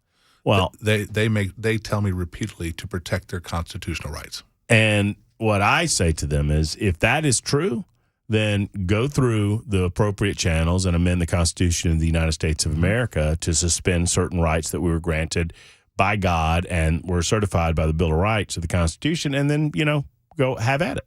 It's that tricky thing we all like is the Constitution. Amen. Ask your guest, Scott, if he's evaluated the issue of disruptive student behavior in the classroom and the correlation of performance of the overall school. I'm sure you have. Absolutely. We passed a bill 3 years ago called the Teachers Discipline Act, which addressed that specifically to allow a teacher to remove permanently a repetitively disruptive student. When you have a student that a classroom gets disrupted, the educational component of that drops exponentially. When that's repetitively, Matt, it destroys the educational opportunities of those kids.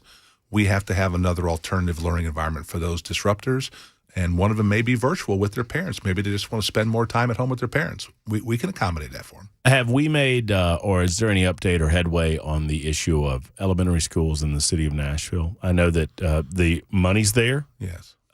They have sadly chosen not to take that money up and not efforted to get the SROs in place. Mm-hmm.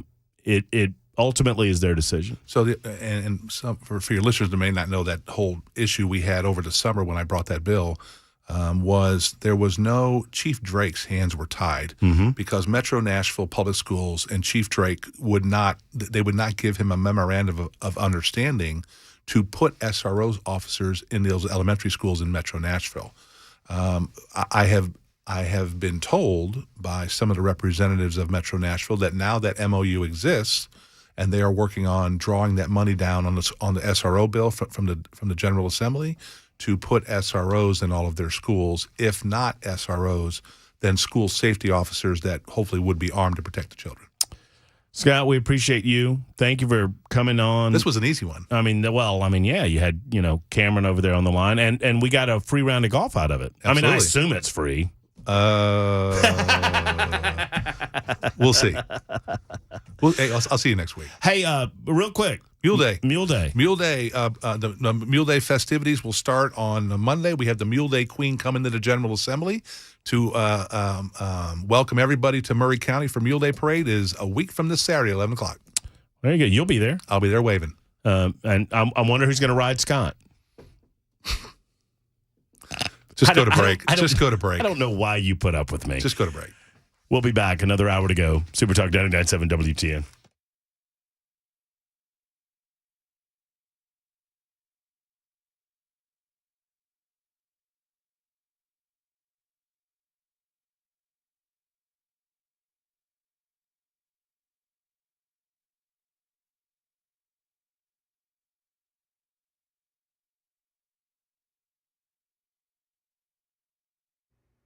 .201, I'm Mac Morey with your top story. 61 degrees, a gorgeous day in Nashville. Your weather forecast coming up in just a couple of minutes. Right now in Tennessee, the bodies found in the Tennessee River yesterday have now been identified. 31-year-old Michael Ryan Tucker and his child, 4-year-old Michael Allen Tucker. Officials say the father and child were fishing when they fell into the water. The child's body was found at around 6:45 a.m. at a gravel site near the river off Highway 412, while the man was found 30 minutes after high noon. Immigration advocates say the 6 construction workers presumably killed in the Francis Scott Key Bridge collapse in Baltimore were providing a vital contribution to the community. The men were performing road repairs when a container ship hit the bridge head-on and brought it down. 2 bodies were recovered from the Patapsco River. Ike Jaji. Police are identifying those victims. The first one is 35-year-old Alejandro Hernandez Fuentes. He's a native of Mexico who lived in Baltimore. And that second individual was 26-year-old Dorlian Roniel Castillo Cabrera of Dundalk, Maryland, originally from Guatemala. He was also working with the crew. And the other 4 construction workers are, in fact, presumed dead, vital members of the Dundalk and the greater Baltimore community. And that is the latest news. Weather's next. I'm Mac Morey, WTN News.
Super Talk 99.7 WTN, Matt Murphy and you, final hour starting right now. Thank you for being with us. We appreciate you. We have a Sam Bankman-Fried update. He was sentenced today, and you know what? I think he got his comeuppance as long as we believe that he serves at least most or all of that sentence. We'll get to that in just a moment. Also, an update on, quote, secret recordings in the state of Tennessee on Super Talk 99.7 WTN. Plus your telephone calls, 615-737-9986. A lot of communication on the Super Text line. And a lot of people are asking, does Matt, I'm just throwing it out there. 4121 writes a couple of minutes ago, does Mac have his beanie on? Todd wants to know, hey, does Mac have his beanie on? There's another one. Where's Mac's beanie? I don't see it. And well, if you're on Super Talk TV, you are now aware. The beanie has made an appearance. Oh, yeah. So you ran home real quick and got that, did you? I don't think that counts. Hey, the rules were every day, and this is part of the day. And it is. I think the spirit of the was, yeah. How much do you have? How long? Exactly. How long can we do this? So we've not seen that beanie. We have not seen a beanie. I've got another beanie that I'll bring in probably tomorrow. Trying to plan this out now. At first, it was really easy. I got to admit that you wear that beanie, you got the headphones over the beanie. I'm a little intimidated. This is intimidating. I think. I feel like I'm talking to somebody that's cooler than me. It's the only time I've ever been told I look intimidating, so I'll take it. Literally and figuratively cooler than me because you got the beanie on. So there it is. I just wanted to make sure everybody. So it's real. You have a KC shirt on though. Yeah, this is a repeat. I've already worn this. For those that don't know about the Chris Hand, I don't. It wasn't a bet. It was a challenge, I guess. Yeah, it was just like McMurray challenge. Yeah, it was just like you should see how long you can go, and I was like, okay. And he was like, no, seriously. And then we made it a thing. Now it's a bit. And it's gone how long? This is day 31. I'm counting today. We've had some member nutrition super texters suggest that today. Yeah, because I forgot the beanie at first. It was sitting on my. Look, you've burned the beanie, meaning you've used it. Yep. Today is a beanie use. Yep. So the beanie's not going to come back. Nope. So if that, then it counts. Thank you. As much as it disappoints me to agree with you. I appreciate it. In 31 days. I mean, come on, give me this. I don't know what's worse though. You're wearing a Kansas City shirt. I mean, I would think that if I put you in the closet and I lock the door of the closet and I tell you have to smoke all the cigarettes before you can leave the closet as a punishment for finding you smoking a cigarette, that you probably wouldn't want a cigarette on the side. But it's like that's what you're doing. Yeah, we're making you smoke the cigarette, and now you're.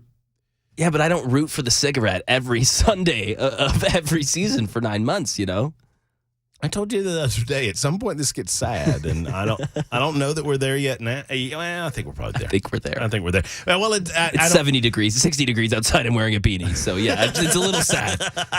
You probably should have burned the I know the cold weather clothing early. You didn't think about it. I know. I did a winter coat. I got that out of the way, but yeah, the beanie's not. I'm fascinated with you at your drawer this morning, and you picked that shirt up, and you said, "Well, I've already worn this, so this doesn't count for my KC clothes, but I'm going to wear it anyway." Yeah, it's a good shirt. Don't doubt us, man. It's just a T-shirt. All right, extra points if you know where my shirt's from. You won't. You know what it says? Read Jackie Treehorn Productions. Yeah. Is that a friend of yours? First person that gets the reference, you win a bottle of water and an ink pen used by me. That's out of the gift closet from the Matt Murphy Show. Any guess? Bell knows. He does. Do you? I think I do. Jackie Treehorn Productions? Yeah, I think I do. Okay. Well, let's let the super texters figure it out, and they will. So, just can we? I feel this challenge makes you uncomfortable because I have such respect for you. I appreciate it. And I'm diminishing each day. I'm watching it slowly fade away. Yeah. And it's like I'm wishing for what was. Yeah. And I can never get it back again. It's all gone. You can't go home again. And I can't. You've got to earn that back, and I just don't think you have it in you. Yeah. Hannah's upset about it as well. It's diminishing as well for her. But because I mean we know that you're a fan. Yeah. And so it's all good. And so I forgive you when I just see it randomly. Yeah. But when it's every day and I truly understand that it accounts for most of your clothing, I mean, maybe I should respect it. I don't know. I feel, and it's weird, and I shouldn't feel this way, but since we did win the Super Bowl, back to back, I will add, it's almost like yeah, you guys, look at me. And I'm not trying to do that, but I've been challenged. See, I make a point. Do you, and I don't think you can because you have too many clothing items with the Kansas City logo on it. I make a conscious effort not to wear clothes out of season that are team related. Maybe I shouldn't. I just feel like a goof sometime in May wearing my Georgia Bulldog. No, I get it. Or a Tennessee Titans shirt. It would just feel weird. I don't know, but maybe that's me. Maybe I shouldn't feel that way. No, I can't. And you know what it is? I know exactly what it is. Bama fans. I lived in Birmingham, Alabama for 20 years. That makes sense. Enough said. You know what? I just, right here live on the air, I just figured this out. Oh, no. I have great respect for you, and every day you're in that Kansas City gear, don't say that. You're closer and closer to a Bama fan. It's like, is that all you've got? Just been stabbed. Oh, that hurt. That was painful. And I'm heating up now, so I'm going to go write some news. Please do. 212 on Super Talk 99.7 WTN. Appreciate you. There you go. Take that beanie off, would you? A nonpartisan, quote unquote, political activism group calling for gun control held a rally yesterday on the year anniversary of the mass shooting at the Covenant School. We reported on it yesterday for you, and as was reported by a number of other media outlets, including the Tennessee Star, where I'm getting this report. Tennessee Star reported on the founding of Voices for a Safer Tennessee, which was founded in July of 2023. It and a host of other anti-gun groups set up shop in Tennessee, saying, quote, according to its website, Voices for a Safer Tennessee,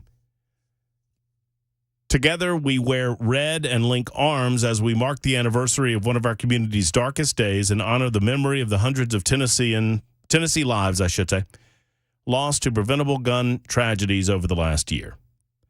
Our goal is to form a chain of 13,000 people from Monroe Carroll Jr. Children's Hospital at Vanderbilt through Centennial Park and up Charlotte Ave to our state capitol.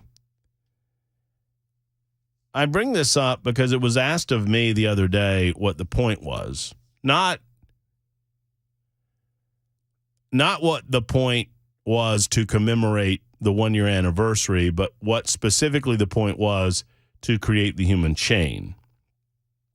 The organization encouraged those who could not attend to watch a live stream of the event. Voices for a Safer Tennessee live streamed the event, which began at 5 o'clock yesterday afternoon.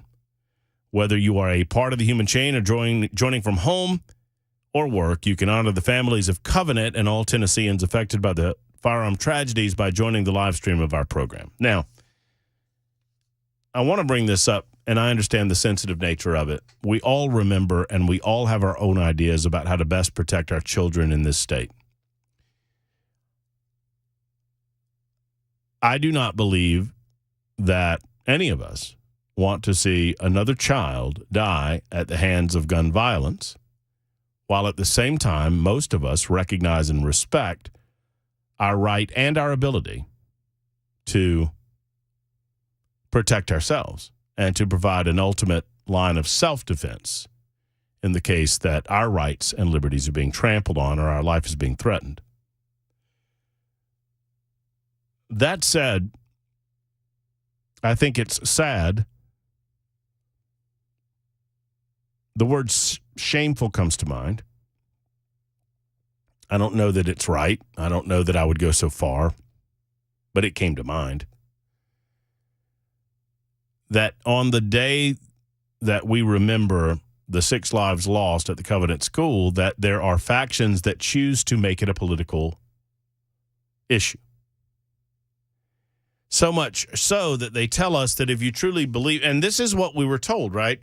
That if you truly believe in attempting to protect the lives of the state of the children of the state of Tennessee, and if you truly are saddened by the horrific, tragic, evil events of March 27th, 2023, you'll join us, they said. You'll join us. I believe it was Senator Heidi Campbell who stood on the floor of the Tennessee Senate and invited all senators to join in remembering the lives that were lost last year.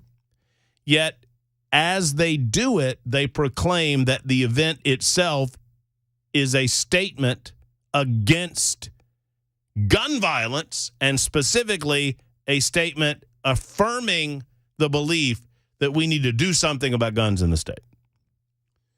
So on one hand, they invite anyone and everyone. Let me bottom line it for you. I would have loved nothing more than to invite all of our listeners to be a part of that event yesterday.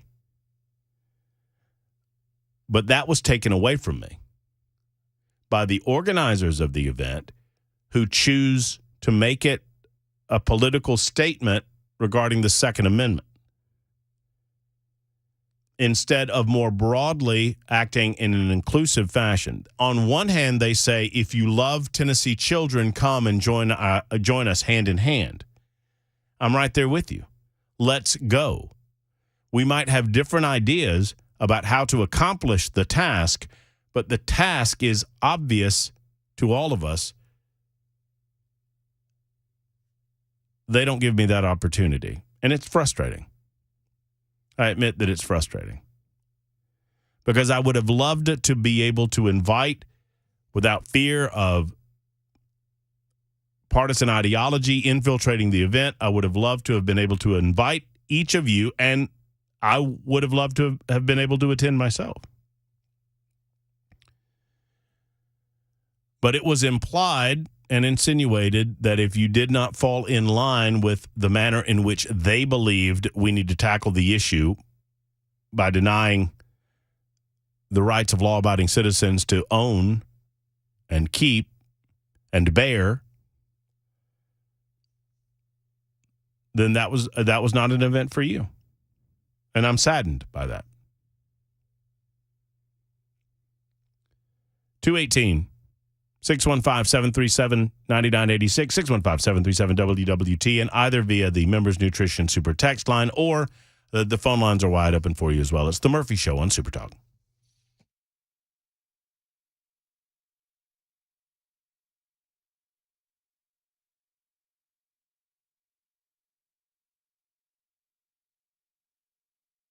All right, friends, it's Matt Murphy, and I mentioned Members Nutrition on the Super Text line. Let's talk about Members Nutrition on your internet. So membersnutrition.com is the website. It's the place to go. It's the place to be.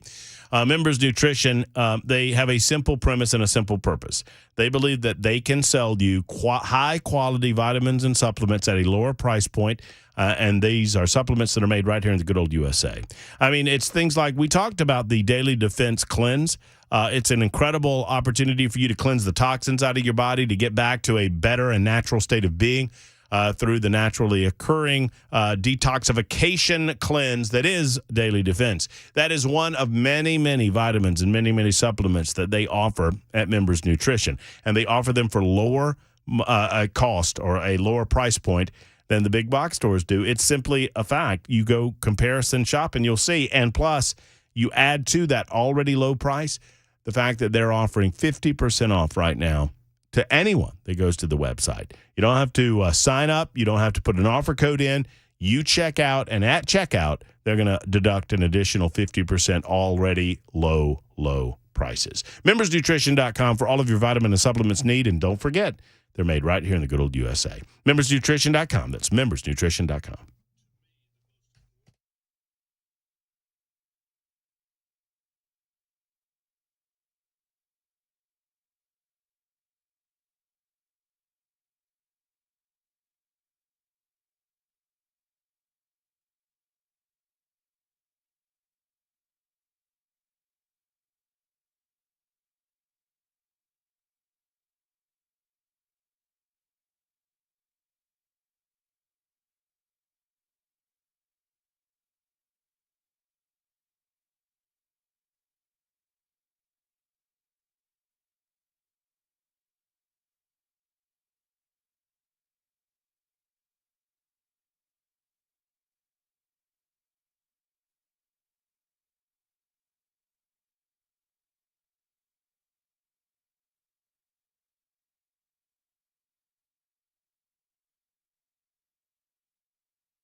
A stabbing rampage in northern Illinois, and Sam Bankman-Fried has been sentenced. We'll tell you about it. 2:30 Super Talk 99.7 WTN.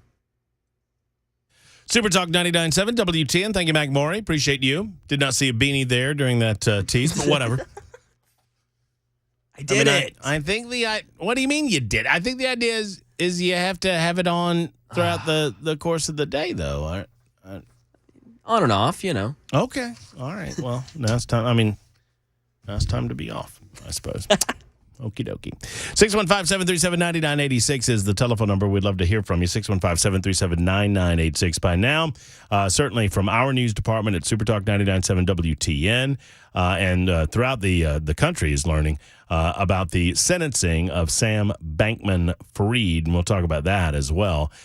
Good news, frankly, for justice, and good news for those victims that he put through the ringer. This did not get a lot of attention. It did not get a lot of attention. The story, it got enough attention, and obviously we covered it as circumstances warranted and as time came up. It did not get a tremendous amount of attention, frankly, because of his political associations. And it should not be the case. I wish it were not the case, but it is the case that if you're associated with the right people politically, then the mainstream media will downplay the consequences of your actions. And Sam Bankman-Fried was most certainly politically active, and he was politically active for and to benefit Democrats. He was sentenced today to 25 years in prison. And I went over to #NeverCNN intentionally because I was just curious how they would frame this. And the first story that I'm seeing here, I see Sam Bankman-Fried sentenced to 25 years in prison. He was sentenced today. He's the former CEO of the collapsed crypto exchange FTX. He apologized in what is described as meandering statement to the court, saying his decisions, quote, haunt him every day. Prosecutors angled for 40 to 50 years in prison. Lawyers for Bankman-Fried pushed back, saying a sentence of no more than 6 or 6.5 years is appropriate for a first-time nonviolent offender. And then right below that, SBF's parents, we are heartbroken. Well, I'm a little heartbroken that you raised someone that thought it was okay to defraud people out of their money and run what is essentially a modern-day Ponzi scheme to the point that he was evaluated at billions of dollars, and it was all based on lies and fraud. I hate that many people are out of their money. So he was found guilty this past November for his role in the collapse of FTX. He was found guilty of 7 different counts of fraud for the stunning failure of FTX. I feel a little bit like an old man when I talk about FTX. I feel a bit like an old man when I talk about Bitcoin. And then I talk to somebody like our good friend Paul Winkler, whom you hear me regularly reference as somebody that I absolutely trust. Paul Winkler has nothing for cryptocurrency.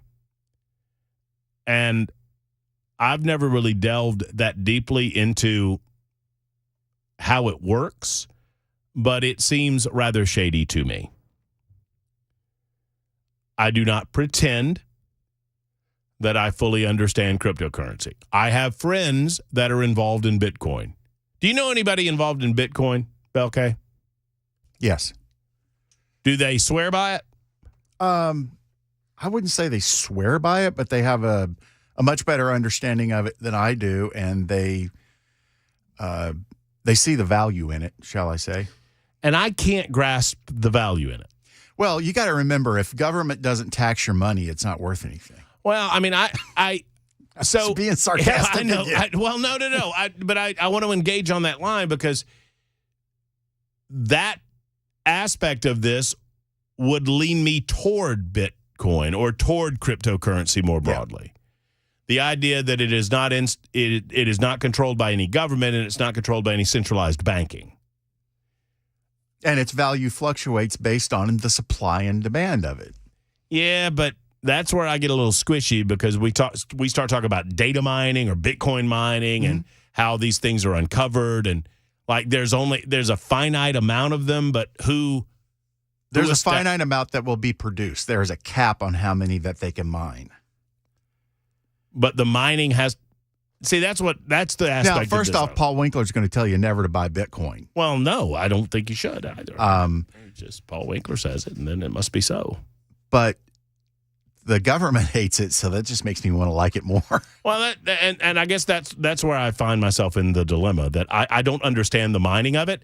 I don't understand how these things are accessed. I know it's all computer-based and computer-generated, but then once you have it, Then how do we trade it? Well, we're trading it on the markets. People are buying and selling it. Well, what are you buying and selling it with? Money. Government-issued fiat currency. But I thought that cryptocurrency was its own currency. Right. Then how are you buying and selling it with money? The same way you do fiat money. Right. Why do I need cryptocurrency if I have money? Because it's not controlled by the government. The market controls its value. Is cryptocurrency worth anything without money? It's worth nothing without the purchaser and the seller's faith in it, which is exactly... But that's what I don't understand is so cryptocurrency is a currency. It's not like gold. Right? Right. It's not an asset. It's a currency. Right. But so gold, I understand how gold can be bought and sold with money. Uh-huh. I don't understand how another currency, that it's its own currency, why do you need to buy and sell it with money? It is currency. Well, it's the same thing we do with buying the Japanese yen or the British pound or the Mexican peso. Well, I'm just trading I'm trading one for the other based on value rates, based on evaluation. So is that what we're doing with cryptocurrency? But I don't consider that trading. If I took all of my money out of my bank account and I traded it for the yen, I'm just trading. You're trading fiat for fiat. Right. Is that what I'm doing with cryptocurrency? No, Who knew that Bel K was the crypto expert on the great. Murphy Show? I'm This not is even fascinating. remotely an expert. Well, I mean, between the three of us, wouldn't you say that he's the crypto expert? Yeah, I would say that. I don't want to speak for you, Mac Maury. I mean, you look like you would be a crypto expert. My friends and my family, maybe, but no. Are they into it? Oh, for sure. Yes, my dad, very much so. And one of my brothers. And multiple friends. Do they mine it? No, I've got one friend who used to for a little bit, but not anymore. Just money. Say, I don't understand that. Do you understand that? Yes. No, I don't. No, all my friends do, and I'm like, cool. Freaking out. I mean, yeah, that's great. Well, your mind, all I think of when I think of the mining is the old video game Dig Dug. Yeah. I think, you're going to get to the bottom. You're going to get to it. You are going to freak out when you find out about these things called diamond mines in South Africa. It's amazing. Your blood crypto. 31 after the hour. Time for news. We'll get to your calls in a moment. If anybody wants to try to explain Bitcoin to me, I'm an open book on Super Talk 99.7 WTN.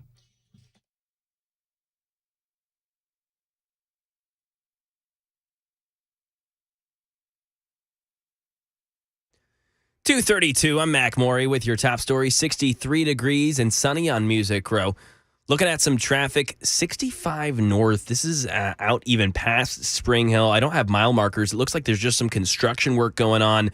This is out past Big Oak Lake Park, out near the Fountain Heights area. This is well south, and this comes all the way up to Mistletoe Farm near past 840, all the way past Franklin near Williamson County Medical Center. There is some serious traffic due to construction, I believe, on 65 north, sometimes going both ways once you get closer to the Franklin area. So 65, especially 65 northbound south of the city, a no-go currently. Forecast on the way in 2 minutes. Authorities in a northern Illinois community investigating a stabbing rampage that happened yesterday. It left 4 people dead. Mark Remillard reports. Authorities in Rockford, Illinois say the violent rampage left 4 dead and 7 people injured, including 1 still in the hospital in stable condition. Rockford Police Chief Curla Red says 22-year-old Christian Soto is in custody and is facing multiple counts of murder and attempted murder. We have no other indications or any other reports that anyone else was involved in the events yesterday besides Soto. Among the dead is a 15-year-old girl as well as a 49-year-old letter carrier for the U.S. Postal Service. Sam Bankman-Fried has been sentenced to 25 years in federal prison for defrauding customers and investors of over $8 billion in his failed crypto exchange, FTX, a Manhattan court ruled today. Before announcing the sentence, Judge Lewis Kaplan said that there was a risk, quote, that this man will be in a position to do something very bad in the future, and it's not a trivial risk. Kaplan agreed with prosecutors' claim that Bankman-Fried wanted to be hugely politically influential in this country, and that this propelled his financial crimes. That is the latest news. Weather's next. I'm Mac Morey, WTN News.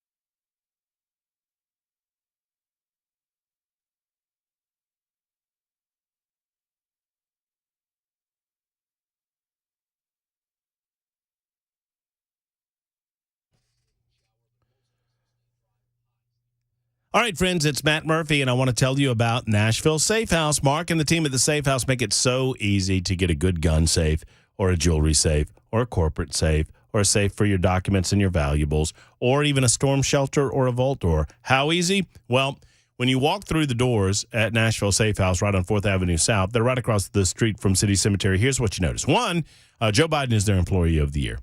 Mark says that with a little tongue-in-cheek. They're Employee of the Year because, well, most people feel unsafe because of Biden policies. Sadly, Biden policies have led us to feeling even more unsafe than perhaps ever before. And with that in mind, it's time to feel a little bit safer by protecting those things that protect you and your family with a gun safe from Nashville Safe House. So he's Employee of the Year because he drives some sales. I want to be Employee of the Year one of these days, and I think I will. Number two, when you walk through the showroom, you'll see the incredible selection of safes at Nashville Safe House. And you're only seeing really kind of the tip of the iceberg. Because they have somewhere along the lines of 200 safes right there on the showroom floor, but another 400 or so in the background. It is incredible. Nashville Safe House, it is something else.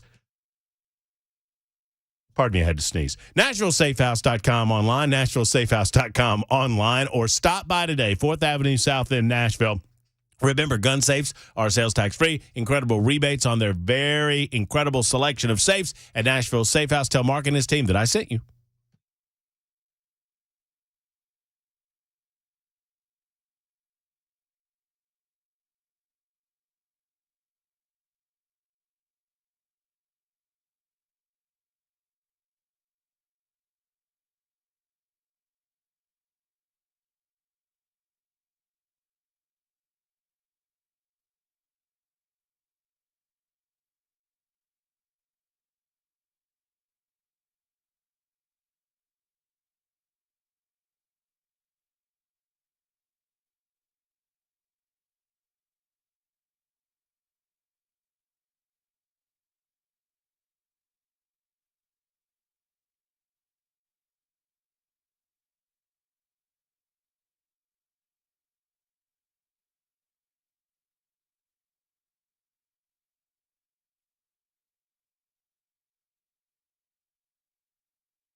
Super Talk 99.7 WTN, ask and ye shall receive. A lot of folks want to educate me on cryptocurrency. Okay, I'm here for the understanding.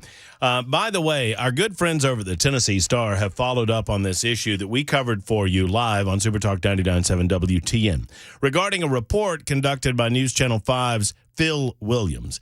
That report involved a telephone conversation that was recorded by some third party involving Representative Todd Warner and AFP's Tori Venable. So Tori Venable says that she was not responsible for the recording and had no knowledge that she was being recorded. Representative Todd Warner said that he was not responsible for the recording. And I went back and listened to our conversation. And he never would say whether or not he understood or was knowledgeable about the recording occurring. He deflected constantly when I would press him on that specific question. And as our friend Michael Patrick Leahy over at the Tennessee Star has now noted, and I would repeat, it's important because these laws about recording of conversations, and we in Tennessee being a one-party state, they matter. They are there to protect you, primarily to protect you from government oversight or government surveillance or government spying of you or your loved ones or in your conversations. It is to prevent the government from being able to overreach or anyone being able to spy on you illegally without your knowledge. So the question now is whether or not Phil Williams aired on News Channel 5 an illegally obtained recording of this conversation. Either Phil knows who did it or he doesn't. And if he knows who did it, did he run it through his legal department as to the legality of airing the recording itself? Michael Patrick analyzed the legality of the recorded call and noted how the person who listened on speakerphone and recorded the call without identifying themselves appears to have committed a felony. Because if the parties involved in the call are not aware that the call is being recorded, then that is a felonious recording, according to Tennessee law. Tennessee Code 3913-604, 3913-601. I would think that Phil Williams would know these things. Hopefully he ran it through legal. He says with a smile on his face. All right, Bruce wants to educate me on the issue of crypto or FTX more broadly. Hey, Bruce, how are you? Hey, I'm good. Enjoy the show. Thank you. Now, you got the wrong impression. I cannot at all help you with education on that Bitcoin. I'm right in the same boat as you are. A couple of things, though. I have never, well, if you can't get it in your hand, I don't think you own it. That's number one. Number two, I have never talked to anybody, and I know a few people, and not a lot, but a few, that have Bitcoin, and I've never heard of them buying something with their Bitcoin. So that's kind of disturbing. And then this Sam guy, they said, well, they give him a little bit of a break because he didn't commit a violent, he's never committed a violent. Well, I would say that what he did was way worse than punching somebody out and stealing their money in their pocket, because he ruined the lives of countless people as well as their legacy and their family. And so to me, that crime is way above, just even being a little bit violent maybe. So. Well, it merits kind of taking a step backwards. And Bruce, thank you for the call. I want to get to as many as I possibly can here on the issue of crypto. Brought up by the fact that Sam Bankman-Fried was just given 25 years in prison for his role in defrauding the public at FTX. What is money? A representation of produced value. A representation of work. That's all it is, right? Is that what cryptocurrency is? My confusion is whether or not cryptocurrency is an object, an asset like gold, or is it a representation of value in the form of work or work product? Money, it is my understanding, or at least this is the way I look at it. I'm not an economist. Money is an ability. We give money the value that we do to represent the value of labor in the way that we do, so as to facilitate the free market. It helps facilitate the free market. So I don't have to trade you my beaver pelts for, your rendered lard. I can buy rendered lard based on the monetary consideration that I received from someone who wanted some beaver pelts. It eases the ability to trade goods and services. And so it is generally accepted as payment for said same. I'm confused about whether that is the case with cryptocurrency. Well, That's you have what to confuses. remember we're already 90% digital anyway. Like when we say the government printed $2 trillion. Yeah, that's not actual. They didn't do money, that. right? They just changed the figures in a ledger somewhere to suddenly create $2 million on a bank sheet. Jim maybe has an idea in Spring Hill. Jim, thank you for your call. How are you? I'm doing great today. Just a couple of quick thoughts for you. I think that Bitcoin is more of an asset like gold, considering that the country of El Salvador uses it to back all their funds and wealth, like Russia does with gold. And I listen to Winkler's show on Saturdays, and he never said not to buy Bitcoin. He says you can't invest too much in a hunch. So if you can afford between 1% and 10% to do something in a hunch, to go ahead and do it. And that's what I did about a year ago. And I went through a company called Swan Bitcoin. They take $30 a week out of my paycheck. And when Bitcoin hit its all-time high, I said, hey, I wonder if that's worth anything. And that I had invested a total of $600 and had almost $7,000 in Bitcoin that I can cash out and put in my bank account just by hitting a button. So say that last part again. I wasn't listening as closely as I should have. I got confused. You can cash out by hitting a button? I can cash out on a button, hit it, and Swan Bitcoin will deposit in cash the value of my Bitcoin. Not all of it if I want all of it, some of it, whatever. And that is the point that I get confused, is when you say, well, you can trade it in for cash, but if it's a currency, then why would I need to do that? Maybe it's because it's not a widely accepted currency. But if it's a finite currency, then you can't grow the pie. With money, you grow the pie through the product of your labor or the product of your good or your service, right? The good or the service is the thing of value. The money is a representation of it. So our monetary flow can grow, whereas the amount of gold on earth can't. The amount of Bitcoin apparently can't, which makes it a finite asset, which I appreciate, but that's not a currency. At least as I understand it. And for anybody that didn't know, the Paul Winkler show he's talking about is the Investor Coaching Show, 3 to 6 on Saturdays. There you go. Stephen is next in Franklin. Hey, Stephen, how are you? Hello, I'm Stephen. good. How are you doing? I just took a bite of lunch. I'm doing great, my friend. I'm trying to understand cryptocurrency. Can you help me? I think I might be able to. Okay. I can't do a lot on the crypto side, but I can on the Bitcoin side. Not as interested in crypto. Some would say Bitcoin is crypto. Me and my friends who are members of a community here, we go to Bitcoin meetups. Many of us share a co-working space called Bitcoin Park. And I actually work for a nonprofit that's focused on some of the things that you're discussing. I think Bitcoin specifically is really interesting and can hold a lot of value for those of us who may be a little miffed at some of what we're seeing, not just with the U.S. dollar, but with currencies internationally. And so I know we want to talk about Bitcoin. I'm happy to do that. But I think it's important to think about the origin story of Bitcoin. Why did this thing pop up, and when did it do so? Well, it was immediately in the aftermath of the 2008 banking crisis. And so with that sort of being the backdrop for when Bitcoin came into existence and why, especially if you look at the original documents, we're looking at a world that's rapidly changing. And you talk about that a lot on your show. My wife actually was listening to this on her way to pick up our kids, and she said, "You got to call into Matt Murphy. They're talking about Bitcoin." And so and she listens to you guys every single day.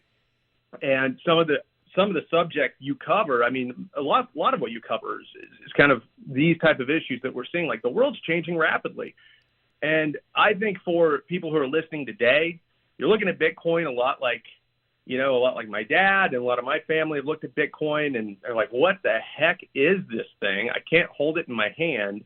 Well, most of the world, as the previous caller mentioned, are things that we no longer can hold in our hands. And most of what we do is involved in the digital world. And so I like to think of Bitcoin as a scarce digital asset. And so for a second, stop trying to figure out what that would mean and just think of we do live in a digital world, and there is the internet, and the Bitcoin is a lot like the internet in the early 90s. We don't quite understand it yet. We don't know, some people do, and some people are just getting acquainted, and some people think this thing's not going to last. It's here to stay. It's not going anywhere. Like I said, these nation states are adopting it as their currency. Am I telling you the United States is going to ditch the dollar and go to Bitcoin? No. No. And Stephen, here's my dilemma right now. This is a much deeper. Please communicate with me if you can. I put Stephen on hold there. Communicate with me if you can online, matt@murphyshow.com or matt@997wtn.com. Because it's a much broader conversation that was born of this result of this trial with Sam Bankman-Fried going to prison for 25 years. This is a much deeper conversation that I can get into right now, but I am very, very curious to further explore it at a different time. Todd says there's a lot of different ideas. The Members Nutrition Super Text line is going crazy from people who are knowledgeable and people who are not so knowledgeable. So we'll pick it up at some future point down the road. In a minute, we're going to talk with Brian Wilson and find out what he's going to pick up right after the 3 o'clock news on The Drive on Super Talk 99.7 WTN.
Checking in with Brian Wilson of The Drive right now to find out what's going on in just a couple of minutes when he gets cranked up. Hey, Brian, how's it going? It's going very well. We got a busy show here. This is probably my first segment today is probably going to devolve into chaos. I don't have, I'm going to tell you right off the bat, I don't have great hopes that this is going to be, one of my better moments, but I'm fascinated by the fact that when we have something happen in America, there are a great number of people who always see sinister things happening. And I'm talking about the bridge thing in Baltimore. And I see all of these memes and nobody believes that it was, an accident. And so I'm going to give you the latest information on that. And there's a lot of real interesting stuff. Love it. That's coming out. But then I'm going to open up the phone lines. And if you are one of those who believe that it's not an accident, that it was an intentional act of sabotage of some kind, I'm going to give you the opportunity to convince me. I'm going to have an open mind.